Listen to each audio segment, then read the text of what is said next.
I think I will call the meeting to order. We need to start with adopting our agenda. We need a motion to do that. Would you like to second that, Dee, since we're the only ones here? I will second it. Yes, sorry. All right, it's been seconded. All those in favor indicate by saying aye. Aye. Chair votes aye. Thanks, Sarah. Also, we need to approve the minutes from May 13th board meeting. Need a motion to do that. So moved. Second. Moved and seconded. Did everyone have a chance to look at the minutes from the last meeting? Yes. Any changes? All those in favor of approving the minutes from May 13th indicate by saying aye. Aye. Aye. It's aye as well. All right. So the next part is this is an opportunity for the public to comment on any public matter that is not on the agenda of the board meeting. It is within the jurisdiction of the Teachers Retirement Board. However, the board may not take action on any issues raised unless it's included on the agenda and public comment has been allowed. If issues are raised that would require board action, the issue would need to be included on the agenda at a future meeting. Public matter does not include disability applications or contested cases or other adjudicative proceedings. We have people from the public here. We don't always. Would you mind introducing yourselves to us? Hi, I'm Sarah Piper with MFPE. I'm the one who's always here. It's very nice to see you all. Goodness to you too. And I'm Rob Watson, the Executive Director of School Administrators in Montana. Kirk Miller, and I'm the former Executive Director of School Administrators of Montana, retired. And I would just make public comment to thank each of you who serve on this board for your due diligence. One such individual I know has got 2 decades, Mr. Dubs. Really appreciate your service over the years. And I also want to comment on there's some recommendations for legislation that Dr. Watson will get up and support, but I want to provide kudos to your Executive Director, Sean, for his due diligence in accomplishing the goals of your strategic plan by going out and collecting input. So I know for a fact that he attended 7 of the 9 regional mass meetings, or maybe all 9. He made it to all 9 of the regional mass meetings to listen to administrators in Montana about their views on some of the legislation. Thank you very much. And it looks like we have Dennis Parman from MREA also online. And Kathy Malin Dragovich. Welcome you two. Thank you for joining our meeting virtually. Okay, well, we're going to jump right into an information item, which is the 2022 agency IT plan.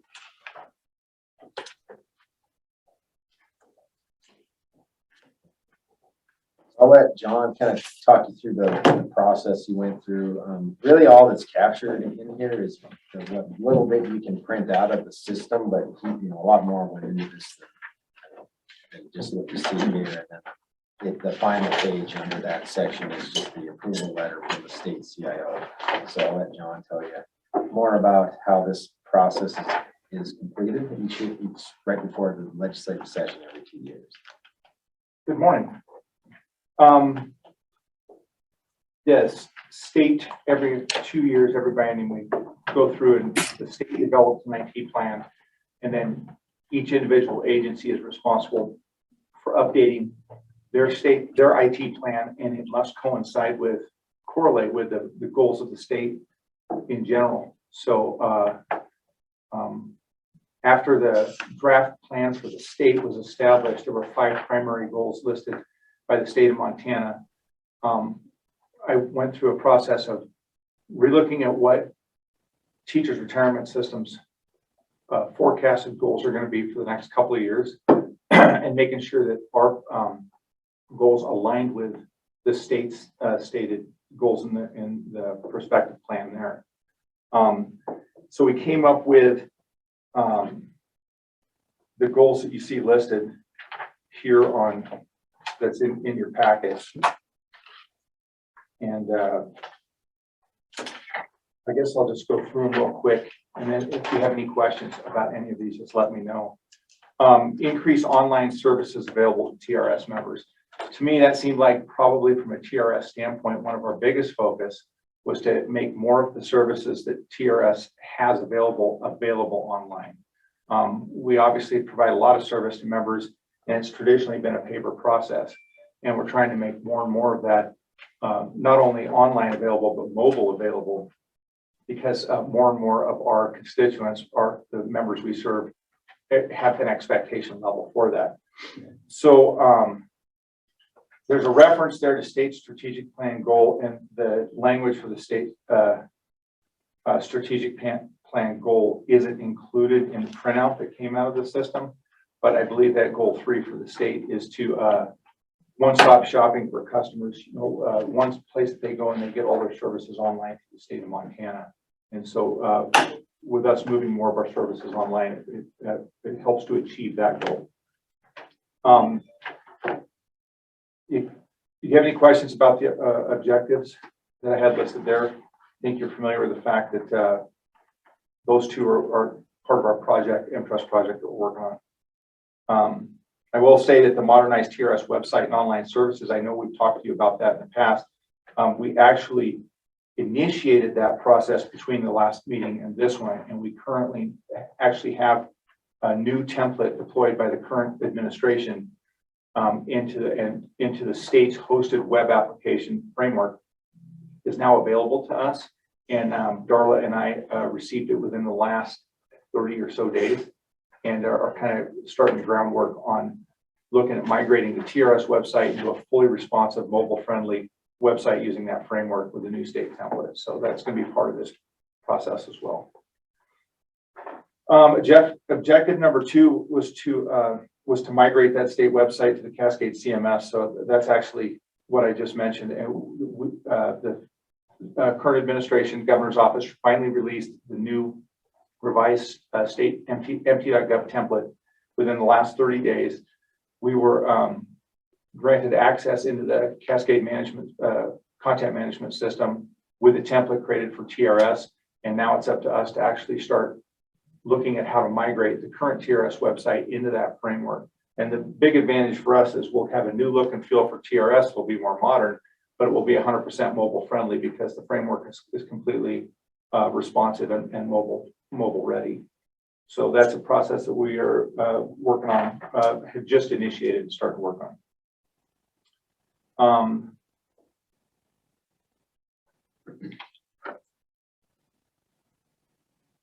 I had update and improve TRS information systems to increase productivity and efficiency of business processes. So what we're doing there is just working on all information systems that we have, is just making them more streamlined.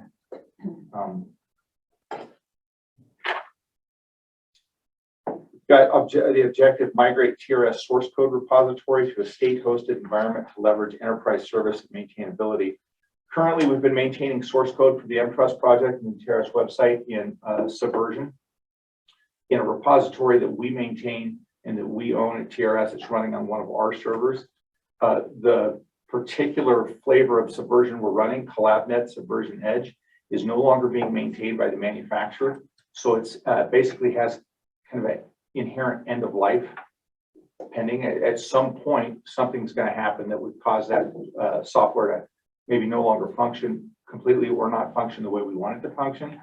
So it's kind of, I just decided that what we really needed to do was look at where to migrate to. The state migrated from Subversion to Git, which is another version control source code repository system. They have a hosted Git environment that is paid for by the enterprise rate, so it's no additional cost to us to utilize that. That was the logical move for us.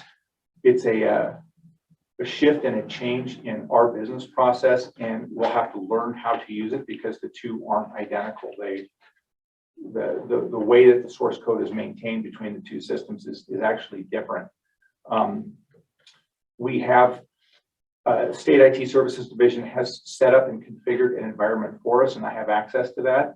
And we are preparing to do the initial transfer of our source code into that so I can start experimenting with it. We're going to continue using Subversion for a while until we really nail down the process of the migration.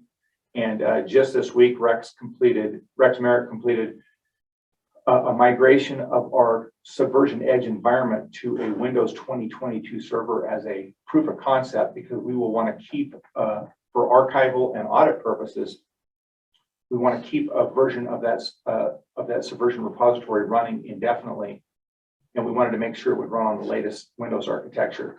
And that should guarantee us at least 10 more years of accessibility into that Subversion repository. So if we ever need to go back for audit purposes and look at code changes that were made to our code base, we'll have the ability to do that.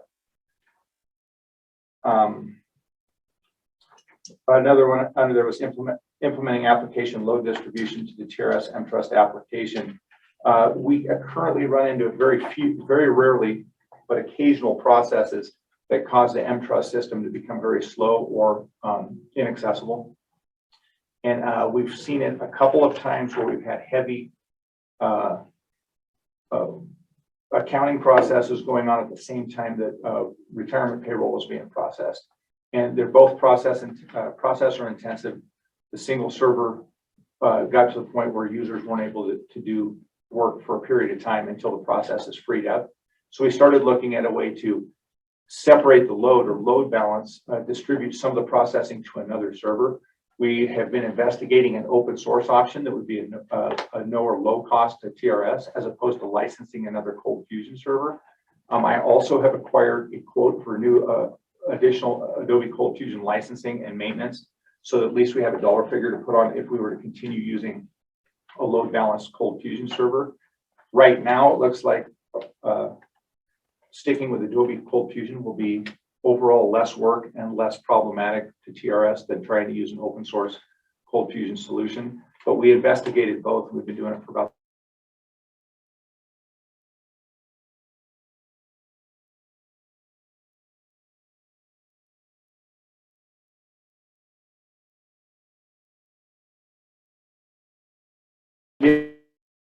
and maintain multi-factor authentication in front of our TRS portal. We are currently investigating looking at doing additional fraud prevention measures in front of online account creation and online financial transactions. And if you've done any, Go ahead, you keep Okay. going. The meeting's still going. It's just- Okay. If you've ever done any online transactions where you were sent off to answer some questions to help identify who you were, and you saw questions about how long ago or who did you purchase your 1997 Ford F-150 from, those type of knowledge-based authentication anti-fraud protection measures are something we're looking into right now, and that'll help to increase our security for online processes. Those were the objectives that are outlined here. Any questions about any of those? Thank you. I just have maybe a comment. Thank you for updating, and I think anybody in the IT world knows that it's almost hard to keep ahead of some of this stuff. I would like to see in future goals that you set some timelines, some target dates, who's responsible, so that we can kind of see that movement instead of seeing this page of we're working on it. Maybe it's impossible because 4 FTEs share everything, perhaps, but I really would like to see some timelines and target dates on the goals and plans going forward. I definitely can do that. The template that the state deploys doesn't include any fields or metrics on the state IT plan, neither for the state enterprise IT plan nor for the agency plans where we input the data. So I think that would be something that I would add after the fact to our IT plans and objectives, is to actually then go in and add metrics, measurement figures, so that we can have some tracking information. I'll make a note of that. Well, and we can be better than the state, but we should also encourage the state. to do similar things. I mean, I think people want to know who's in charge, who's doing it, what timeline it is, and when it's going to be done.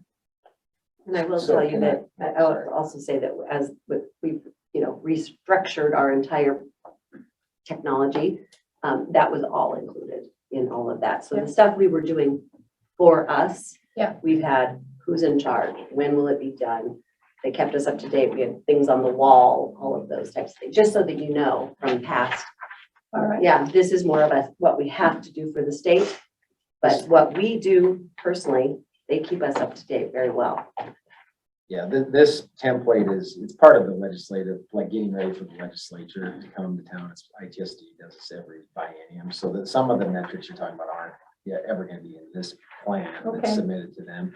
But anything that is, requires any real level of resources on our part is gonna be included on our annual budget with timeline as well as in our strategic plan. And there's a few things like that responsive website design that's in our strategic plan and our strategic planning commitment worksheet with the timeline on it.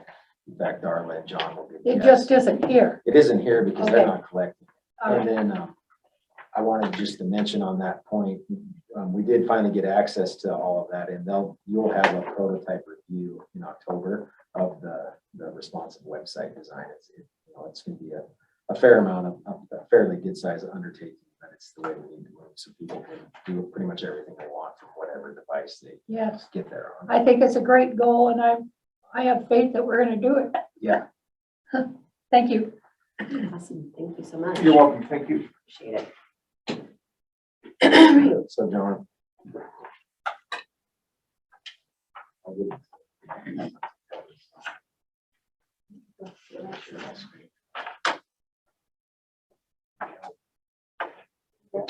I don't think so. I had it. I just didn't know how to make the TV.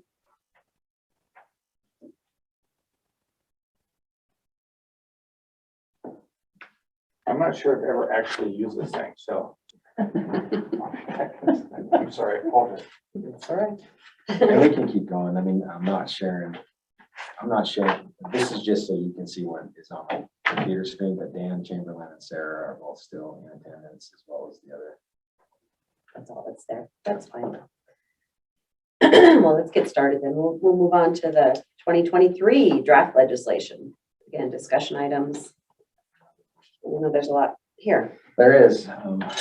So, Madam Chair, members of the board, so behind tab 4, it's section 4, obviously. We have they're definitely still draft form. I mean, they're mostly completed bills, but they're certainly not approved by the board yet. Today is the opportunity for us to go through the various housekeeping items that staff have identified that we need to work on. We have the sort of a perennial, biennial at least, and SRP supplemental contribution bill that we're required by statute to recommend, the increase necessary to fund that unfunded liability by July 1 of 2033. So that bill will be coming forward as well. And then finally, I have laid out 3 different working retiree proposals for you to consider to provide a little bit more flexibility for both members and employers for filling vacancies in the classroom related to the teacher shortage. So I think I'll start by going through, has everyone had a chance to read, the kind of the 10,000 foot or 30,000 foot summary I provided for each part of the housekeeping bill? And if not, we can step through it together. We have plenty of time allotted for this. The first part is on direct transfers from PERS to TRS. And then everything that we're doing here at TRS to make these changes to our statute, PERS will also do to their statute. And the biggest thing is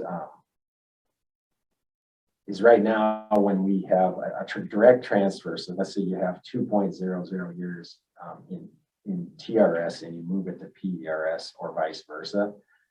Once it gets moved up there, then it gets converted to the service credit rules of that agency. So it's really a loser for TRS people going to PERS, because they're typically on 9 or 10-month contracts, they're full-time.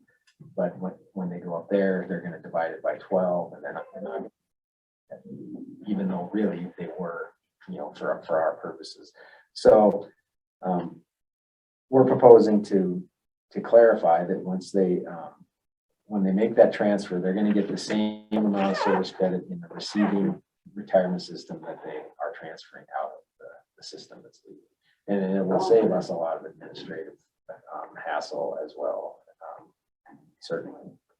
And then the second part of that is we allow people, when they withdraw their funds, so let's say they were a member of TRS, they withdrew their funds, they become an active member of TRS, we allow them to basically redeposit that service credit that they withdrew with us, but we need to clarify in statute that the actuarial rate, the interest rate charged on that is the actuarial rate. And that's what we charge for our members that withdraw service and they remain with us and then want to redeposit. We charge the actuarial interest rates. We need to make that clear. That's the second part of that direct transfer provision.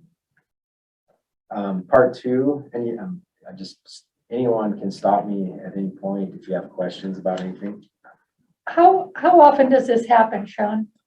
Which part? The transfer from PERS to TRS. I mean, is it a lot? There's or- quite a few actually. Yeah, I mean, I could get you the exact number, but it's we have one staff member who is full-time here at TRS and all they work on is direct transfers and reported an error, and they're not twiddling their thumbs, like they're not caught up. They have enough to where, and they're the reported an error are time consuming. You have to gather a lot of information from the employers and verify it. The direct transfers are quicker, but we processed quite a few of them. I know they just did about 12 or 14 in the last 30 days. And we're sure the money is falling with them and we're all whole? We're made whole? Yes, so we're so what's in statute is the members' contributions and whatever interest they have on account goes to the receiving agency. That's the member that gets credited to their member account in the receiving agency. And then 72% of whatever that is what the other system sends to the receiving system as employer contributions. And that's set in statute. Thank you. Director Graham, this is Member Chamberlain. I have a quick question on part 1, direct transfer number 3, where it says that clarify that the beneficiary of a member who dies while an active member is responsible for requesting a transfer of service credit. Is there a time frame involved in that such that if they did not do that, the vesting of the death benefit would not occur? I'd have to, Denise, off the top of your head, I'd have to look. Well, that all kind of gets, so procedurally we have, and legally we have a limited time frame to pay out benefits upon the death. And I believe, correct me if I'm wrong, Tammy, that it's within 5 years after the death of the member. So we're going to be in contact with people about the contributions on account with us. We don't proactively go to PERS and verify whether or not there are contributions on account with them. And we wanted to clarify in the statute that they need to bring that to our attention, that it's not, so, they will be contacted by both retirement systems and they will be expediting a process to get them paid out their accumulated contributions or start paying their benefits or whatever the case may be. But if they're contacted by both retirement systems, they need to make the request to move them to one or the other. Does that Okay. make sense? It does. Thank you. Thanks for And clarifying. the one thing I would add to that is right now statute would imply that we're responsible to do that. And I can tell you, that's not something that we do. We don't send every death notification upstairs to find out if they have money on account upstairs, and they certainly aren't sending them downstairs to find out. So this actually will reflect our current operating practices. So.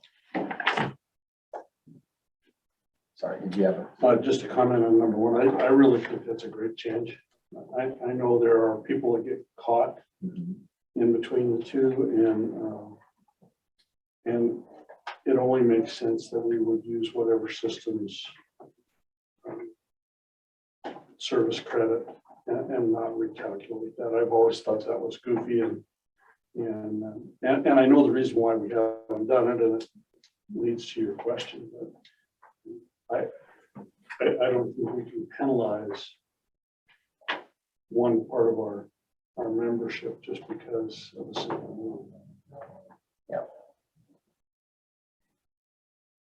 All right, if there are no further questions on part one, we'll go to part two, which deals with the for substitute teachers and part-time teachers aid. When they're first hired, they can make an election to either join the system on day one, or they can wait until they have worked at least 30 days in a fiscal year. So for those that opt out, down the road, once they become an active member, they have the opportunity to still repurchase that first 30 days. And all we're doing is cleaning up some of this language related to that, to make sure that it's clear that they can only do it for 1 year. So sometimes what happens, especially if we're talking about a substitute teacher, is they may not hit the first 30 days in year one. They might not hit enough service to qualify them for service where they're required to become a member. And that might happen for 3 years in a row. And then in year 4, they actually do, and they have to become an active TRS member. We're clarifying that you're only eligible to buy one set of the first 210. It has to be in the year that you became an active member. So that you can't buy multiple sets. That was never the intention of that provision of law anyway. And we're just making sure that that's crystal clear in the statute. Anything to add? Is that No, okay? Any questions on that one? All right, moving on to part 3, earned compensation and the 110% cap on earnings. We're not changing any of the statutory language at all in this provision. We're not changing the 110% cap. We're just relocating it. It currently falls under 1920-715, which is earned compensation limitations. And we're proposing to relocate that 110% cap under 1920-805, which is calculation of average final compensation.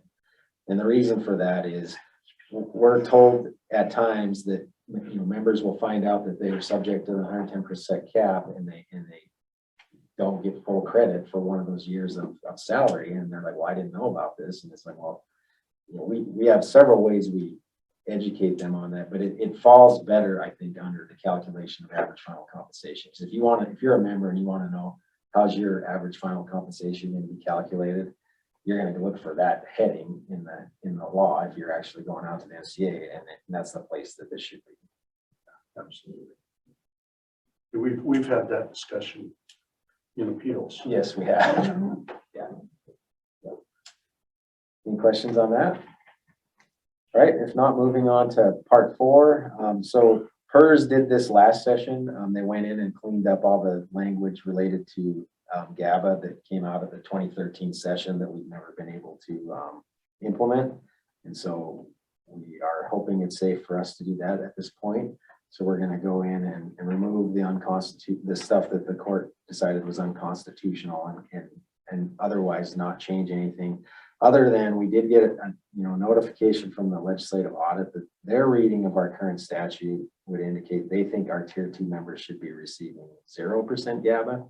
And everything that we've ever put out, everything that the legislative fiscal division has ever put out, has always said the floor is 0.5%. So this change would make that crystal clear as well. And we're putting a retroactive effective date on it because none of the tier 1 changes related to GABA were ever able to take effect. There was an injunction placed on us so that we never even were able to implement a reduction in GABA until that court case was resolved. And of course, you all know that the resolution was that they could not lower the GABA. So any questions on that? Okay, moving on to part 5, statutory renunciation of multiple 500 death benefit beneficiaries. I can tell you staff would rather us just not pay out $500 this benefit. I mean, I think at the time this was put in, it was probably meaningful. $500 in today's day and age is honestly is worth, it's more hassle than it's probably worth for us, but it is a benefit, so that would be a reduction in member benefits. We're not asking to do that. What we're asking for with this change is that when we have multiple beneficiaries, and this happens quite often with when retirees are deceased, you know, and we can't find, maybe we can find two of the three, and sometimes we're able to find all three of them, but one of them is just unresponsive and will not send their paperwork in. And our practice is we don't send anything to any of the three of them until we get the paperwork on all three of them. And again, this is for a one-time $500 benefit that's going to get split three ways. So what we're asking to do, we have a timeline in here. And once you hit certain deadlines that are in the provision itself, we're going to pay that $500 death benefit out to the ones that have been responsive. And we'll do our due diligence. I mean, Tammy can tell you right now, our practice is we follow up quite often. Yep, absolutely, because there's that 5-year requirement that it reverts to the pension trust fund. We're always annually sending letters out to try to, you know, advise the member or survivor to make claim to the funds. So absolutely we do. We go above and beyond. Retired payroll reaches out to folks annually. Any questions on part 5? Yes, Director Graham, this is Member Chamberlain again. You're right. It is a very small amount of money in today's world. I was wondering if you'd considered the option. Let's just say it's a simple situation with two beneficiaries, two surviving children. One of them is unresponsive for whatever reason. Have you considered giving the pro rata amount to the responsive one and leaving the other one in tow? So it just doesn't seem fair if there's a family that is really in need of any small amount of capital, that if one person cannot be reached, the other ones are penalized. So we have talked about that. I mean, the thing we have to keep in mind, you're talking only the $500 death benefit. So if there's any ongoing benefit or any kind of a lump sum payment that is going to be due, this wouldn't apply to that. So it's just the $500 death benefit. Our system is set up such that it would take pretty substantial programming changes in order to pay a partial benefit and then retain a record on the part that didn't get paid out. And then you would still have to have some kind of time limit, or once 5 years hit, then the other half reverts to the system and neither one of the two beneficiaries would end up getting the full $500. So we have talked about it. We have considered it. It just doesn't seem like it would be,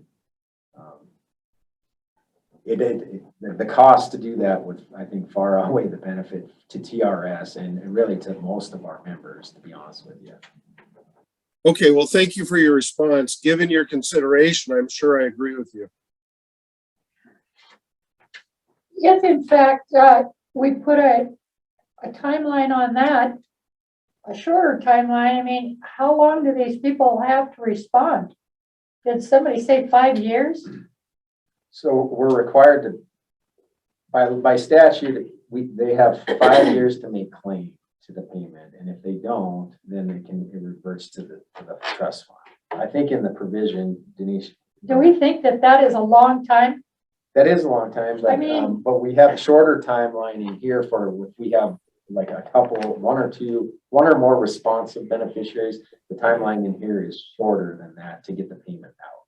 And just very quickly, so as Sean said, the whole point here is that the benefit will be paid to somebody. The question is, are we comfortable dropping off potentially eligible beneficiaries because we can't find them, because they don't respond, don't return their paperwork, etc. When you're talking about, you know, if you're talking about shortening timeframes for the 5-year distribution of benefits, then you get into issues of forfeitability, non-forfeitability of benefits as far as the IRS is concerned and that sort of thing. It becomes, so yeah, I mean, that 5-year is a IRS threshold that you have to pay the benefits, begin paying the benefits within that time.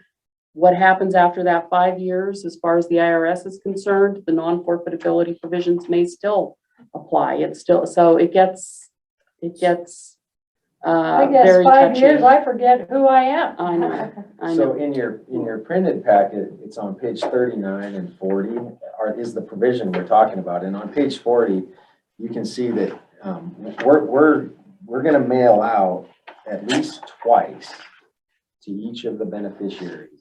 And if at least 180 days have passed following the second mailing, at that point, if we have responsive beneficiaries and then we have one or more unresponsive beneficiaries, we're going to pay it out. So you're looking at, it's less than 1 year in total that we would get these paid off. That suits me better Instead of than just 5. holding on to them for, I mean, we end up with files in there that we are following up on every year, Right. and there's nothing ever happening with them. And then you have, one of them at least is calling and saying, why am I not getting this money?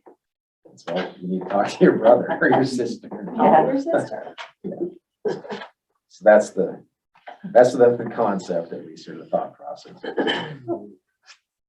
Okay, so part 6, and we should probably spend a little time discussing this section. So this is new. This would be a new change.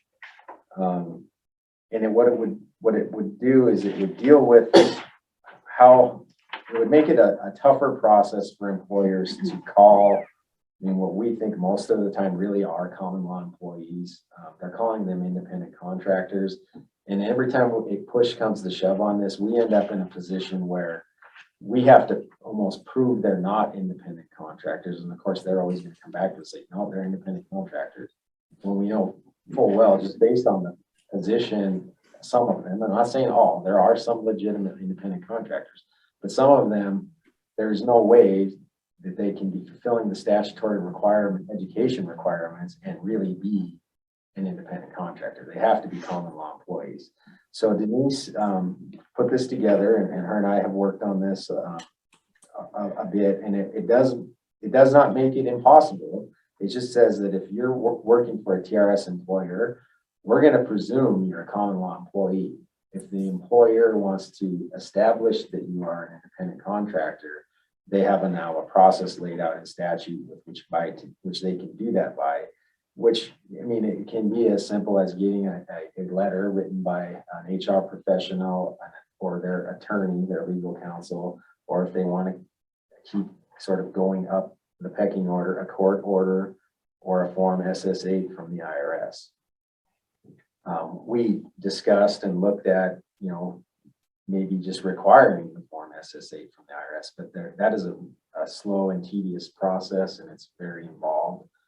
I think that if they can provide us, essentially, in some cases it'll be a legal document, in other cases it will at least be written by an HR professional that lays out their case for why this person is an independent contractor. We can, I think, certainly live with that.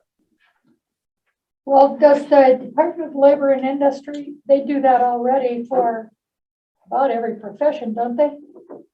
They No. do, but No. there's really not a test. So in current law, what we take is a certificate from the Department of Labor and Industry as prima facie evidence that you're an independent contractor. But if the threshold for them is very low, it's not quite, but you pay your money, you get your independence contractor certificate. I think I've seen that in some committees. I'm sure that you have. I really think this is, of all of the changes, and I think there's some great ones there, this one is the one that makes the most sense and really helps solve the communication issue associated with independent contractors right out of the chute. And doesn't put us in a position where we're just a bad guy because we don't agree with what's happened prior to that. I just think this is a great change. And frankly, there are employers that are in violation of federal tax law. I see people that I am 100% positive are common law employees. And the problem in Montana, of course, is having access to the expertise to do the analysis under the IRS test. And yes, the Department of Labor will do that as far as I'm aware. But their process for issuing an exemption certificate doesn't come anywhere close to doing that. In fact, their exemption certificate process has a disclaimer all over it that says, you know, if you don't meet the control test requirements, essentially this exemption certificate is, you know, not going to save you. So is this really a way for employers to get around collecting retirement? You know, all of those kinds of things? So I wanted to touch on that. Since 2011, it used to be a for working retiree issues. We're an independent contractor. You were kind of outside of the earnings limitation, all those. But since 2011, there really is no advantage to a member with respect to how much they can earn by being an independent contractor, because the working retiree provisions still apply to them. So what the savings, I mean, and this is why this is going to be important to employers, the savings for them comes from not paying TRS. They're going to have to pay TRS no matter what if it's a retired member filling that place. But there are other benefits. So insurance, the other benefits that a common law employee would be entitled to. And I will tell you that just the stuff we're doing in our own district, we do mentoring and induction. And there are many, we've traveled around to different trainings. And for example, in Chicago, what's happened there is with these SSR funds, they're able to, there's money in education right now.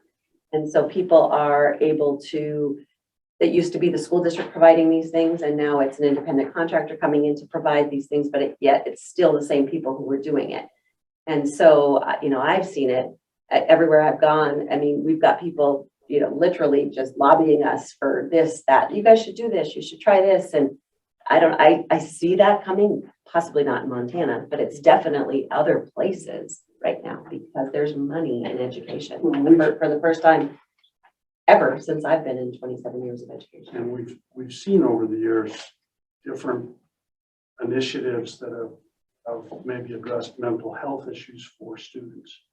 And schools attempt to use that as a way to not provide, a mandatory school counselor. And in that scenario, they're literally wanting to hire somebody on an independent contractor basis to essentially provide counseling services when they're not really counselors or something like that. And then the other, and we've seen this a few times, which is kind of a disservice, I think, is that if you're an independent contractor, you're not eligible to participate as an active member. And there have been a few instances where we've gone back and forth over many months with employers on a few people that were filling roles that we still think to this day really aren't independent contractors. And eventually, we let the rope go. And so now you have this person out there working what should be a TRS reportable position, earning a retirement benefit, and they're not eligible to participate as an active member. And that's just right in the statute. And we're not proposing to change that part at all. We're just saying that if you're going to say they're an independent contractor, you need to prove to us they are. Instead of backwards. Yeah. Well, and it doesn't appear to be it's a fairly straightforward process for asking for that exemption. So that's not a big deal. Yep. I mean, if it's legit, it's legit. Okay. Moving on to part 7.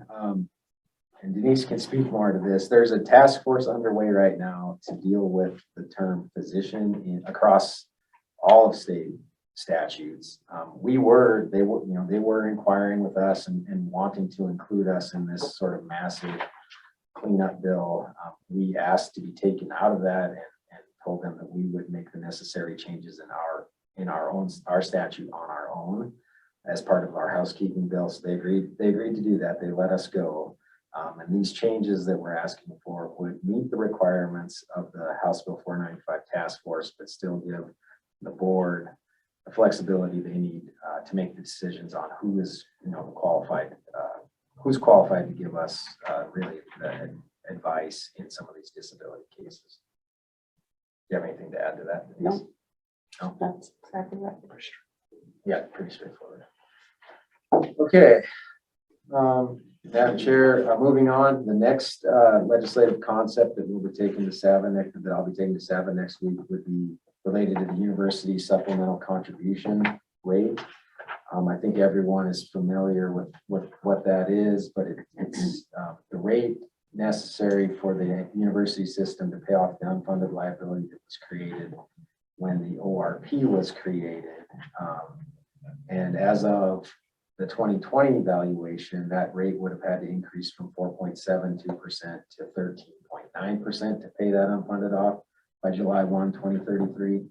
We won't know what the exact number is for this new bill until we get the results of our 2022 valuation, but it will likely be a little higher than 13.9. I mean, they do get credit for the 27% return, just like we did, but they also will get credit for the negative 4% return, just like we will. So it'll more likely than not, it's going to be a little bit higher than 13.9%.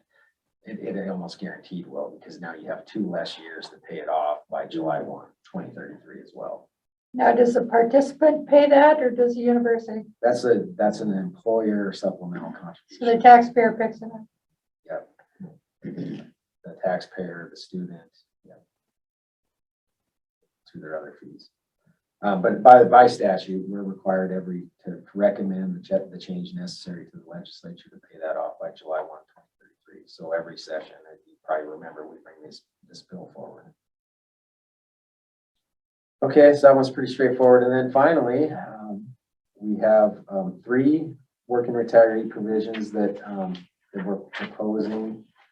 Part 1 would increase the allowable earnings limit from 1/3 of a member's average final compensation, or 1/3 of the median, whichever's higher, to 49% of that. Part 2 would include superintendents back into 19-20-732, which is our reemployed retiree statute for emergency hire provisions.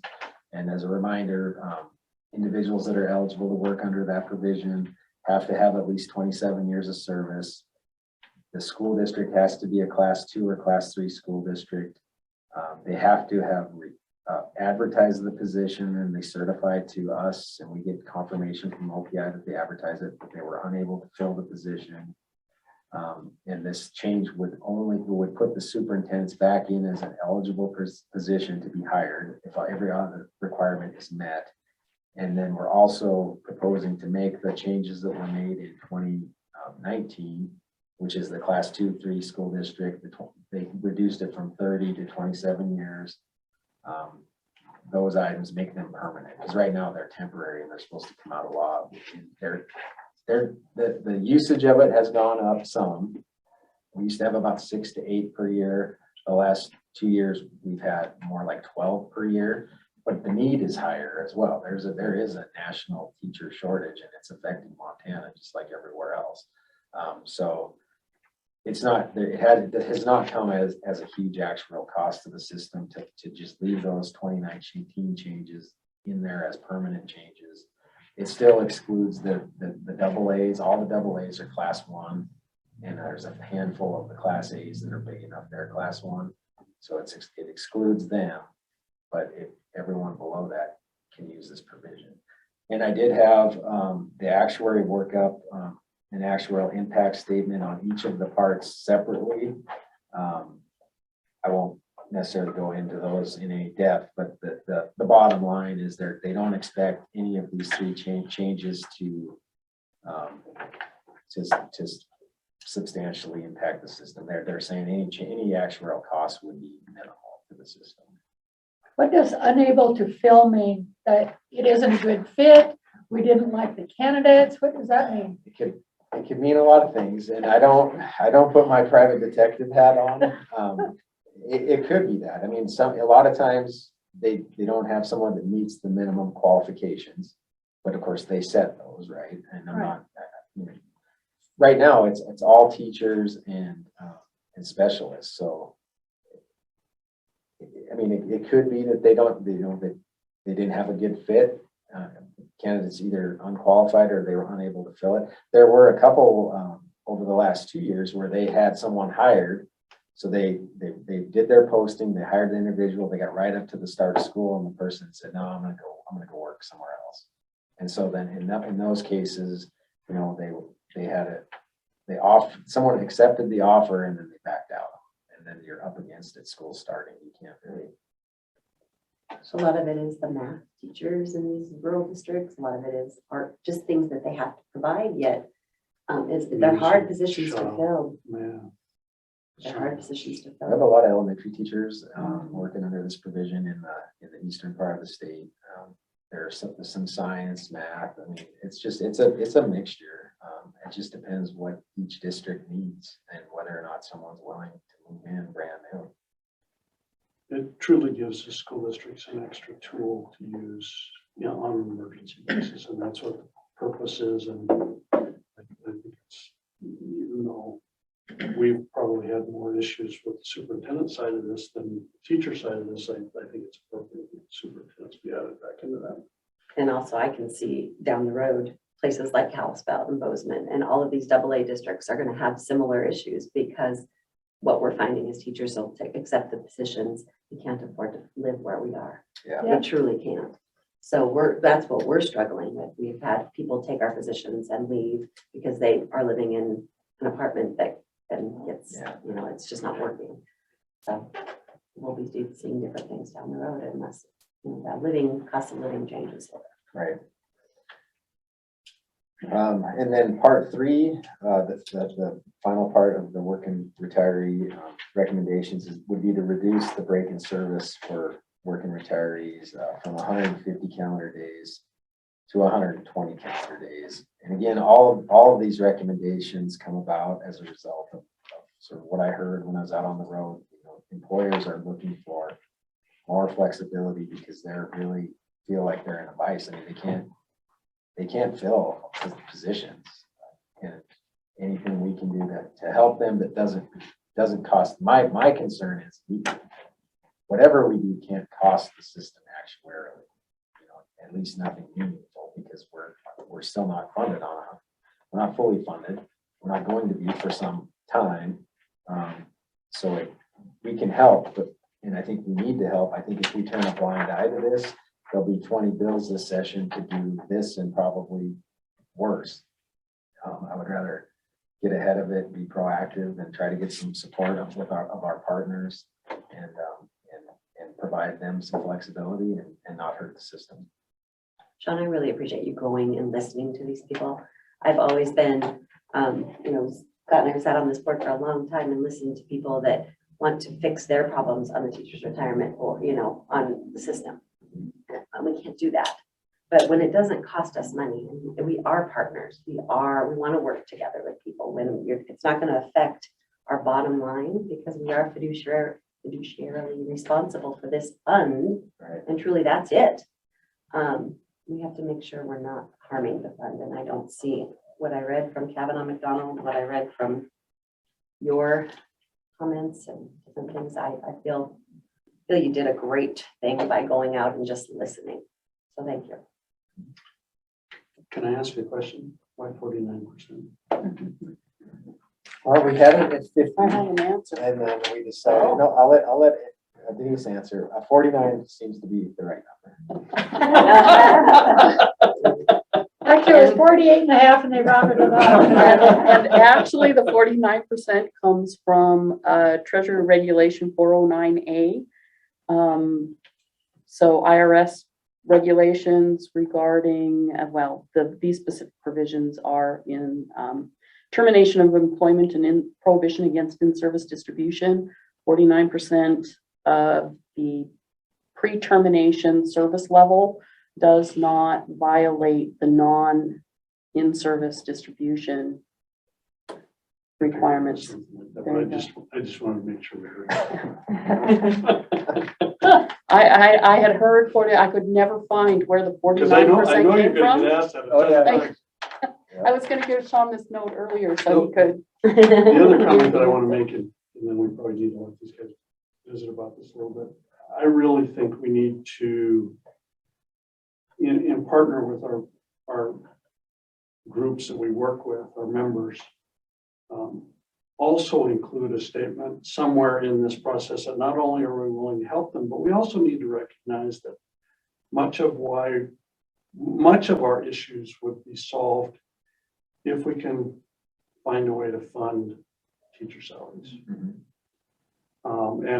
And I realize that that's in some scenarios is an ugly statement, but the reality is we can't fix teacher shortages through the retirement benefit process. We just can't. I mean, we can give them more flexibility, we can do some more stuff, but the reality is it's a funding issue.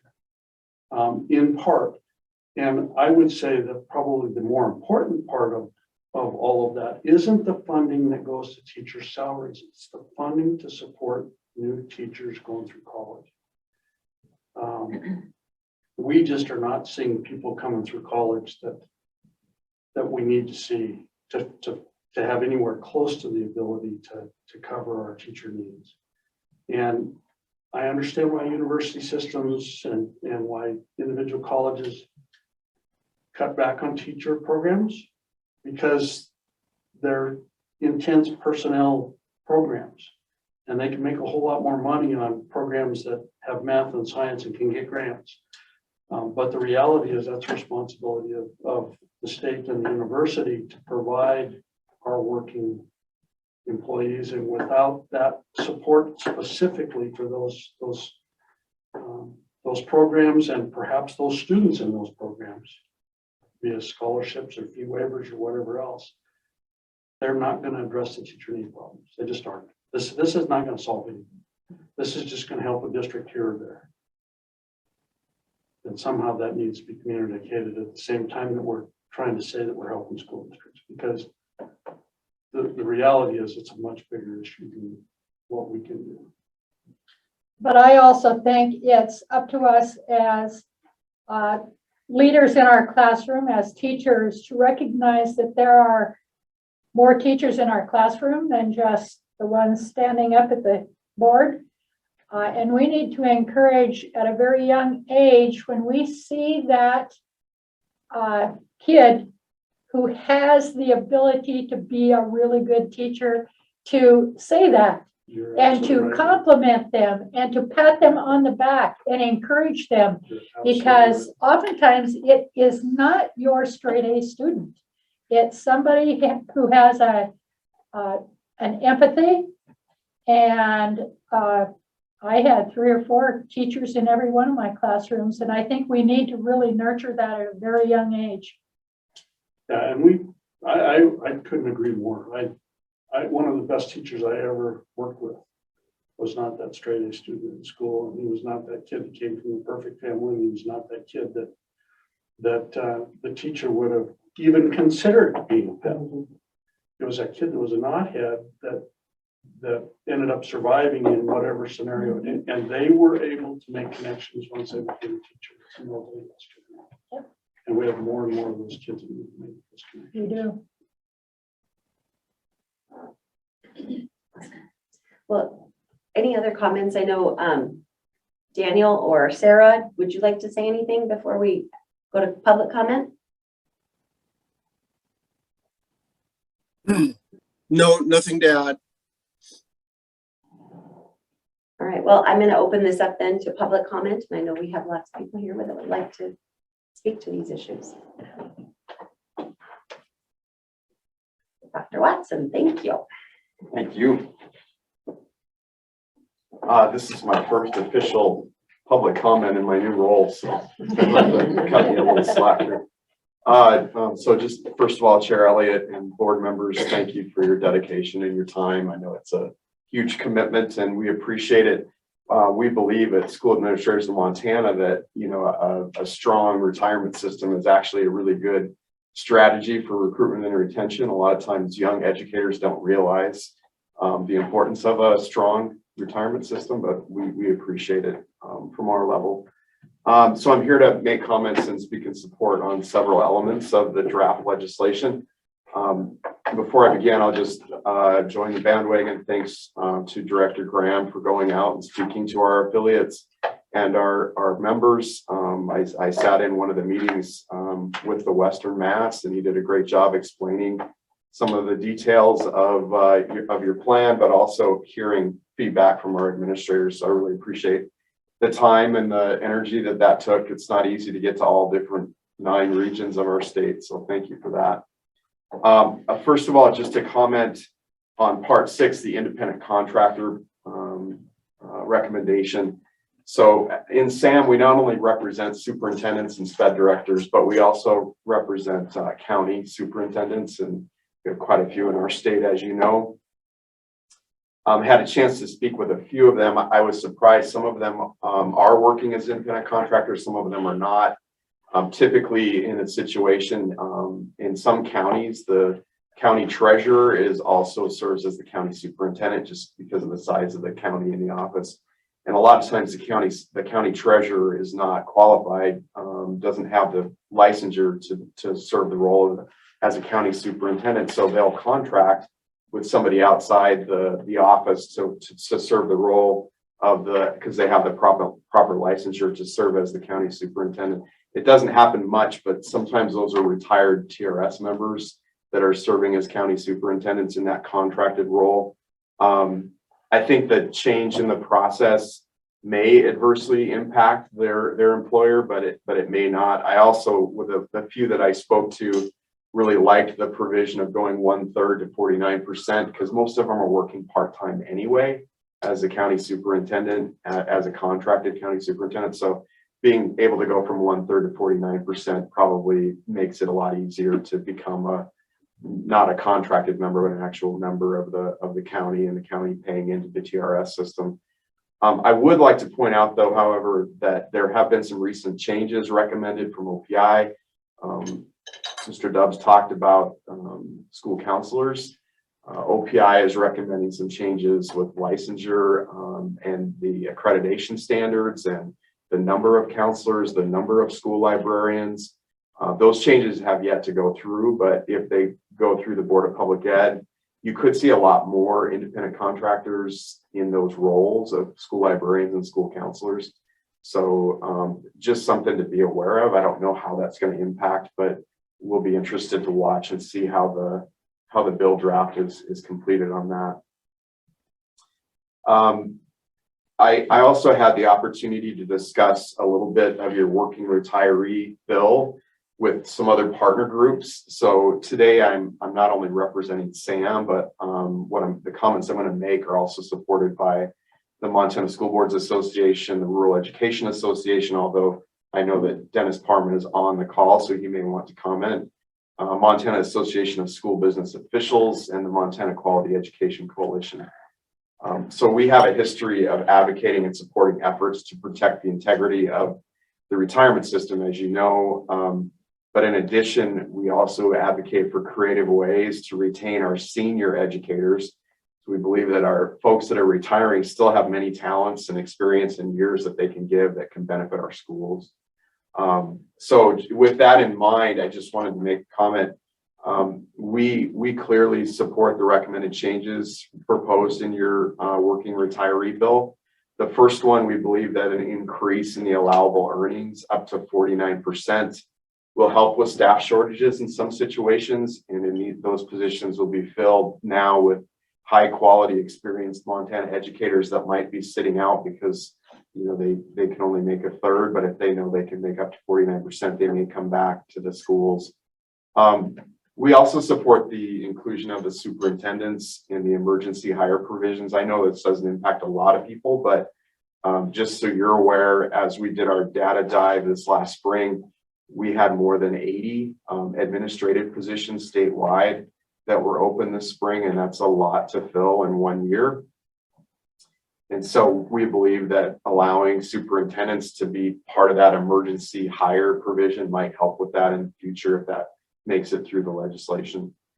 And then finally, just to comment and support, we do recommend the supported reduction of break in service from 150 to 120. This will help reemploy some educators, maybe a little quicker, more timely manner. I guess I would also encourage the board to consider a 90-day time frame And the only reason I say that is having an educator that starts a little closer to the start of the school year helps with continuity of services for kids.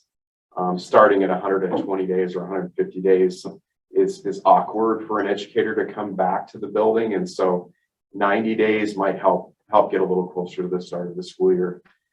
So with that, I would just thank you for these considerations. I think to Mr. Graham and his team for proposing these recommendations. We also believe, as Mr. Dove said, that these probably won't solve all of the staff shortages, but it will definitely help flexibility with some of our members in our districts. I just thank the board for careful consideration of these changes. I'm happy to answer any questions that I can. Thank you.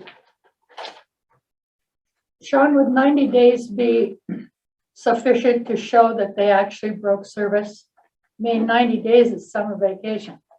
So, Madam Chair, Member Brown, I mean, that was the argument when the 150-day break got put in the first place, was it has to be, the break in service is not literally defined by the IRS as far as it's X number of days, but it needs to be sufficient for the industry that you're in. I think part of the struggle from Sam's perspective is administrators are oftentimes on a 260-day contract versus teachers are on a 187-day contract. And so the break is kind of different in some respects that way. Is 90 days considered, would it be allowable under the IRS regulations as they are today? Probably. I mean, there's some systems that are even short. I mean, there's at least one system that they say 1 day is sufficient. I don't know how that could possibly be, but there are some systems that say it has to be at least a year. So it's a policy decision. You do need a break in service. I mean, I think it's important that we don't lose sight of that if there is an IRS requirement to have a break in service, and it shouldn't be a sham termination or a sham retirement. I mean, Denise can speak. She can speak to the letter of the IRS code a lot better than I can. But I can tell you that it's all over the board as to what systems are doing out there. Well, I just think from the perspective of the public, I think that we're going to get into hot water if we allow a 90-day break in service when it's a natural break. I just think we need to be very careful. Be very careful. That's all. And from my perspective, I think the thing that worries me is that we could see a change in how our members retire. And that could be detrimental in the long run. Yeah, I mean, if you read the actuarial analysis, they have their disclaimer in there that it's really hard to predict how changes will affect future retiree behavior. And sometimes you have to look back on it after 4, 6, or 8 years and figure out what really happened. But if you're able to make 49% of what you were making prior to retirement and then basically go back, we still would have all the requirements of certification of termination of employment by both the member and the employer. If not, if they have a prearranged agreement, but they'd have to serve however many days we determine. And it's not ultimately going to be us that determines it. It's going to be the legislature Right. when it goes up there.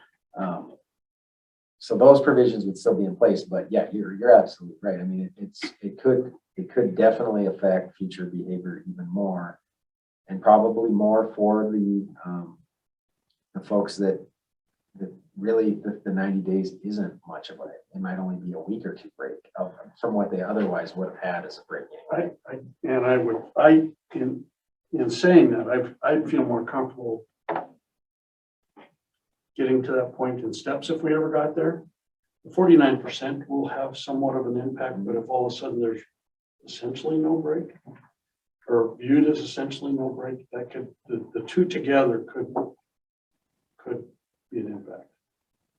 Yeah, and the one thing I know will come up, whether it comes up here today or if it comes up, up in committee, is going to be, well, what if you have different breaks for different people? And so it's, like I said, some contracts are 260, some are 225, some are 187, some are even as low as what, 160 or what's the 4-day work week? How many days is that one? 100. Oh, I don't know. 160 some.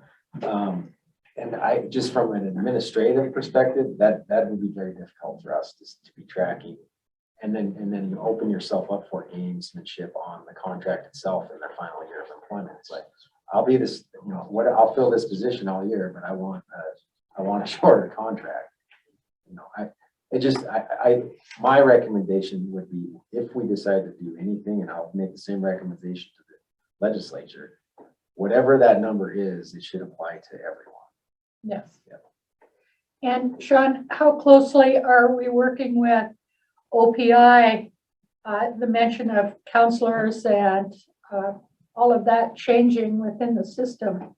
Have you had that conversation? Glad you got that chance. Yeah, so I have not had a conversation. I've been following along with that. I mean, that right now I think is in the Board of Public Ed's court. For things like that, I mean, we kind of wait and see, well, what did you actually pass? Because we don't really have, most of the time, we don't really have a dog in the fight there. Now, if they're gonna all of a sudden cut our membership drastically by doing some kind of change, I suppose that would, we would end up going up to the legislature and testifying either for or against, things like that. But what they're trying to do right now with the licensure and I think, what they're doing right now, I'm following it. But I have not talked. All right. Thank you. I think there's more. Did you have something? Well, I wanted to ask, if I might just very quickly, I promise very quickly, respond to Mr. Watson to some extent on the independent contractor issue, because I think it would be very helpful if you understand what our perspective and what the law is when you are talking to people about where they're engaging independent contractors. You may not know this, but counties have been advised, county superintendents have been advised that the people they contract with, the teachers they contract with to perform the services, if they're not qualified to perform the teacher services or the educational services of the position, are required to be reported to TRS. And they are not, I assure you, I wouldn't say I'm 100% sure on this point, but an elected official, the county superintendent performing those duties, is a common law employee. They cannot be an independent contractor under IRS guidelines. And that same goes with teachers, superintendents. I mean, there is a plethora of information on IRS determinations of independent contractor versus common law status out there. And I just hope that when you're having those conversations, you're advising them that they need to be clear that who they are engaging are truly independent contractors or common law employees, and identifying them to us appropriately, because, we have a proposed change in law, and for precisely the reasons that you've mentioned, we are seeing more and more of them. Special education teachers, school counselors, speech pathologists, all kinds of positions where they are doing exactly what they did before as a common law employee of the school district or the educational cooperative, and now they're doing it as an independent contractor. That very fact, the fact that they previously did it as a common law employee and now they're doing it as an independent contractor, is practically per se determinative that they are not independent contractors. So, we're not, the problem for TRS is that the issue, independent contractor or common law employee, is not our argument. It's just a standard of participation in the retirement system that we're required to enforce. But we don't make the determination about who, we just need to know who is and who isn't. And we have to reasonably say, well, we kind of disagree with you. So anyway, I'm sorry, I don't want to get on my independent contractor soapbox, but it is a big issue for us and it's becoming bigger all the time. Enough said. Thank you. And personally, I think the the changes that they've got in terms of how they can front end load that solves 99% of the issues. The real issues come in play when nobody really recognizes what they're stepping into until it's too late.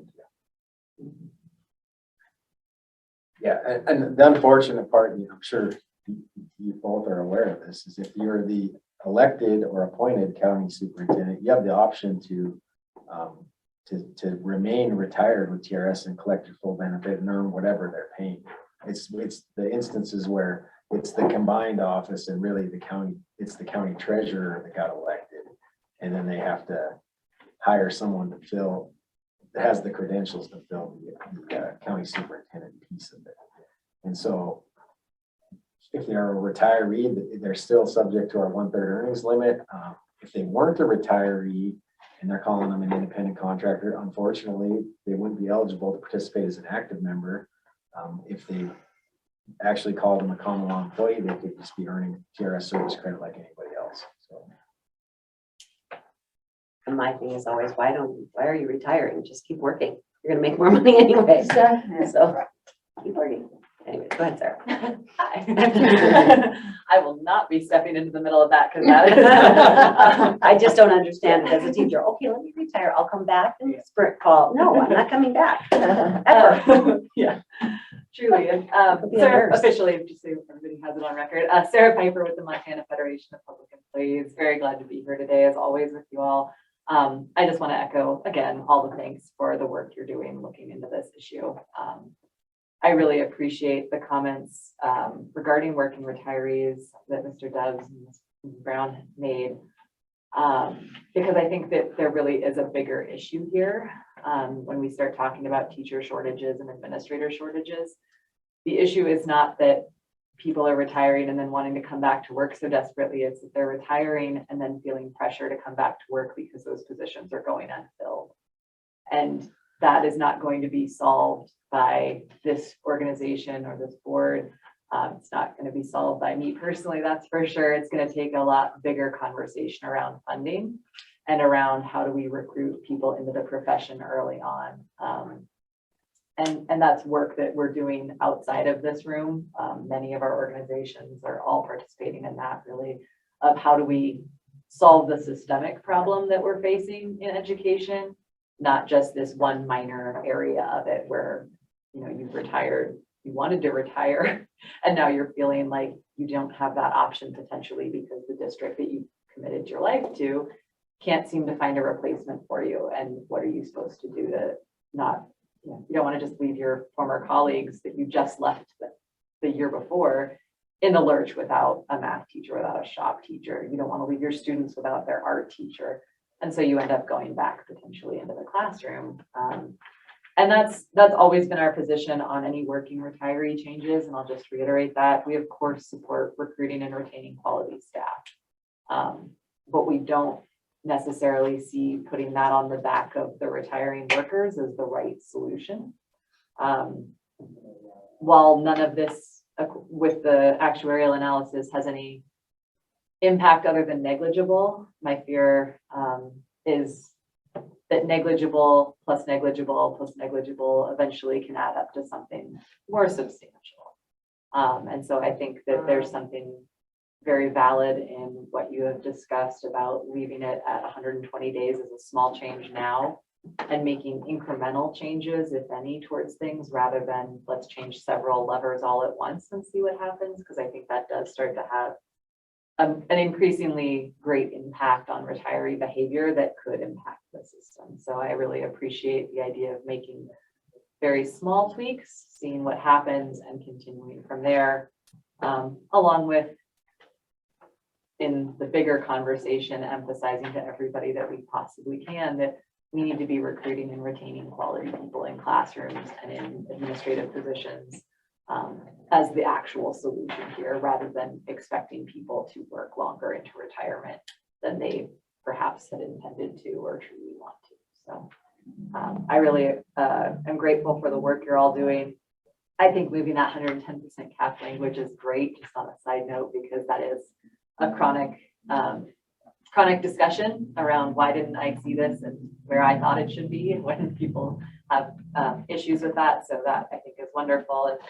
And with the MUSRP bill, it will be interesting to see that valuation, and I don't know where that will end up, but of course, it just hangs out there, it continues to grow. So we're grateful that all of these bills will be coming before SAVA, and thank you all for the work you're doing. Anything else? I want to ask Dennis or Dennis and Kathy. All right, Dennis or Kathy, would either of you like to speak to these proposals? This is Dennis Parman, and I'm really just observing this morning and allowing Dr. Watson to represent MP PEC. So no comments. Thanks. Thank you. And I'm here with Montana Retired Educators Association, and I also am just listening. I know this has come up in the past, and so I'm interested in just hearing what's happening with this issue. So I thank you for all your work. Thank you. Any further comments? I do know that 150-day thing is probably the biggest. A lot of people, coaches, everybody's, it's huge. So looking at anything we can do to help. All right, let's move on then to the board training, which is our funding and benefits policy. Thanks, you guys. All right, Madam Chair, members of the board, behind tab 5 of your printed document or section 5 online is a copy of our funding and benefits policy. We, in the past, have always taken some time at our August meeting prior to the legislative session to sort of review the policy with the board. I think it's helpful because it sort of sets, the policy in and of itself sets some guidelines for the work that we'll do during the legislature as far as what the board's policy is on as far as what we will support and what we won't support, and what it takes for us to support changes to benefit provisions. The first few sections here are mainly the constitutional requirements of the system. I won't probably spend much time on that unless someone has a question. I mean, obviously there are constitutional provisions that require us to act as a fiduciary, and we need to fund the system on an actuarial sound basis. And then once you get past number 6, we're starting with number 7, then there are some sort of annual requirements. So every year we need to present to the Board of Investments the results of our actuarial report. And of course, I go do that meeting on behalf of the board and present our results. Number 8, there says that we will review the supplemental employer contribution rate for the university system, and we will make recommendations to the legislature as necessary. We just dealt with that. Number 9 deals with contributions coming into the system. Number 10 deals with states' contribution rates. Number 11 speaks to the Board of Investments role with the system. And number 12 just speaks to the sort of the phenomenon, the reality that sometimes the actual results are different than the actuarial assumptions. And then once we get into the next section of the policy, we speak to, that's why we have an experience study conducted every 4 years. That's why we do an evaluation every year. So if there aren't any questions in the first half of the policy, I'll just jump to the second half because I think that's the part that we need to make sure everyone understands what our policy currently is and sort of how we will move forward as staff as the legislature gets going. Are there any questions on the first half of it? If not, so in your printed packet, I'll jump to the bottom of page 67. And then this is where it talks about the board's role or relationship with an actuary. It says that we will hire an actuary that will conduct this statutory required valuation and experience studies. The board will establish appropriate actuarial assumptions, which we just did at our last meeting. We'll provide the reports to BOI. The number 4 was relatively speaking, the newer provision. This all came about as a result of the GASB 67 and 68 standards that came out. And so we added this item to our policy that said we would determine the appropriate apportionment of net pension liabilities for the various TRS employers. Number 5 is the incidental benefit rule, which we do.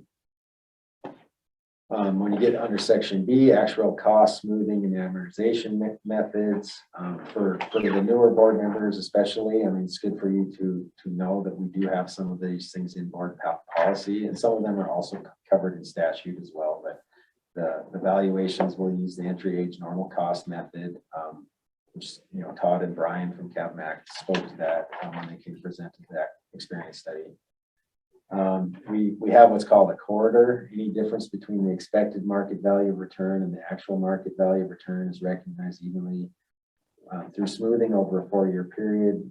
The corridor is that the actuarial value of assets is not allowed to be greater than 120% or less than 80% of the market value of assets. It's the board's desire to fully fund the system. But however, until it becomes fully funded, any unfunded liability will be amortized over a closed period of no more than 30 years and funded as a level percent of pay. That's how our contributions come in. At such time as that we're 110% funded, essentially. The allowed amortization period of any subsequent unfunded liabilities would be reduced to a closed period of not greater than 20 years. So what that's saying is we ever got to a point where we were 110% funded and the board was going to support a benefit enhancement, that benefit enhancement would have to be able to be paid off within a 20-year closed period amortization period. I would even add something to that. In all of the national groups that I traveled to talk about retirement systems, they always said, if you put anything into law, always put a sunset on it. And that's what we didn't do with the GABA, and that's what got us in trouble. And when those kind of retirement systems go into law, the first thing we do is put a 5-year sunset on it and revisit the issue, because things change in 5 years, as we all know. And we got into trouble the last time, and I hope that we don't ever do that again. We also didn't fund it. We just used the money. So we Yeah. should have funded it. The legislature didn't fund it. Yeah, I mean, at the time, I think the systems were, both of them were a little over 100% funded. But everything prior to that was on an ad hoc basis. I really think a lot of the changes that came as a result of GABA are why we have benefit for the fiduciary policies that we have right now to try to prevent that. Well, that whole 9/11, I mean, we passed it in 01, and then 6 months later, 9/11 happened and everything went to hell. Actually, it was 99 that they passed it. Yeah. But But it didn't have a sunset on it. no. However, it did have a couple provisions in it that aren't there now. And one of those provisions was the flexibility of the board to be able to change those. Right. And that that was a real problem in and of itself as well. I think the intent was good, but the reality is you're not going to remove benefits. Once you do. No, when you're flush with cash, we should be paying out the benefits. And that was the whole idea. And, kind of the stair step thing, we probably should have gone into the whole GABA thing over a 4 or 5 year period, as opposed to we're going to start it on Monday. Yes, I totally agree with you. Hindsight's 20/20, they say, huh? So section D speaks to the, at least once every 4 years, we'll contract with the actuary to do an experience study. Section E talks about what we'll instruct the actuary to do. So if the amortization period is greater than 30 years, the actuary will recommend a single contribution rate net increase necessary to fully amortize that unfunded liability over a closed 30-year period effective July 1 following the next legislative session. So if, let's say we were at 35 years, we would ask that Todd at a minimum to provide us with the contribution rate necessary to get to 30 as of July 1 of next year going into this session. Number 2, if the amortization period is less than 30 but greater than 0 and it's projected to continue to decline over the remainder of the closed period, the actuary doesn't have to necessarily recommend a change in statutory contribution rates because it's going to trend below 30 relatively quickly. What was it, 2021? I think we were at 30. I think when the legislature was in session, we were at 31 years, but we were projected to be 30. But by the end of that year we were in, and so we didn't recommend a change to the funding. And as it turned out, I think we went from 31 to 28. So, number 3 speaks to when your amortization period is less than 30, but it's increased recently and it's projected to keep growing at a faster rate, then we would ask the actuary to recommend the increase necessary to get us back on track. F talks about the peer review that we have done periodically. The board will engage an qualified actuary to peer review the contracted actuary's valuation results at least once every 5 years. We did that. John, can I ask a question before we move further? Back to those amortization rates. It occurs to me in the past, we've asked Kavanaugh McDonald that theoretically, if we could get the bill passed to have the university funding jump from its current 4.79% level up to what it should be at 13 or thereabouts, what immediate impact would that have on the current amortization structure in terms of its timing? Yeah, we have, I don't have that result with, or that valuation is available on our website, and I have it just on my desk. I can't remember offhand what that is, but that's part of that analysis that they do for us every 2 years. It was fairly substantial, as I recall. Yeah, well, it is because they either have to bump all the way up to 13.9 based on the last valuation, or it was like a $230 million lump sum payment in order to keep in the 4.72. So it does knock off several years. I think it was close to 5 years or so. Okay, thank you. Okay, so if we jump over to section H, and then really J is where it gets into, speaking to what the board will do as far as legislation. But H talks about the board, makes recommendations to the governor and the legislature if the retirement system needs an increase in contribution rates. If the liabilities exceed 30 years and we can't reasonably anticipate it will decline on its own, or it's less than 30, but it's increasing it at a quicker rate than what we're comfortable with. When you go to J, it talks about the board may determine that surplus funds are available and recommend contribution reductions or benefit enhancement only when the system has no unfunded actuarial accrued liability. We have a stabilization reserve fund equal to at least 10%. So essentially we're 110% funded. And the board determines that, 10% of this, and the board determines that sufficient additional reserves are retained to reasonably allowed for adverse experience. So in the event we were 110% funded, this would be the requirements in order to make a benefit enhancement recommendation. The board will not make a recommendation to reduce contribution rates or increase benefits which result in contribution rates being less than the rate required to meet the normal cost plus 1%. Okay, even goes a little bit further on the benefit enhancements, and it says, any recommendation for a benefit enhancement must include recommendations for necessary additional funding or other benefit reductions to cover any increase in normal costs arising from the enhancement, and to amortize any increase in the actuarial liabilities over a period not to exceed 15 years. When you go to L, there is the board may not support legislation to enhance benefits or reduce contribution if the funded ratio is less than 90%, amortization periods greater than 15 years, or the GABA that is being paid is less than 1.5%. So, I mean, we have some pretty they're very explicit guidelines of going into the legislative session. If there are bills that would enhance benefits, we have some set thresholds that have to be met. So I think that's good.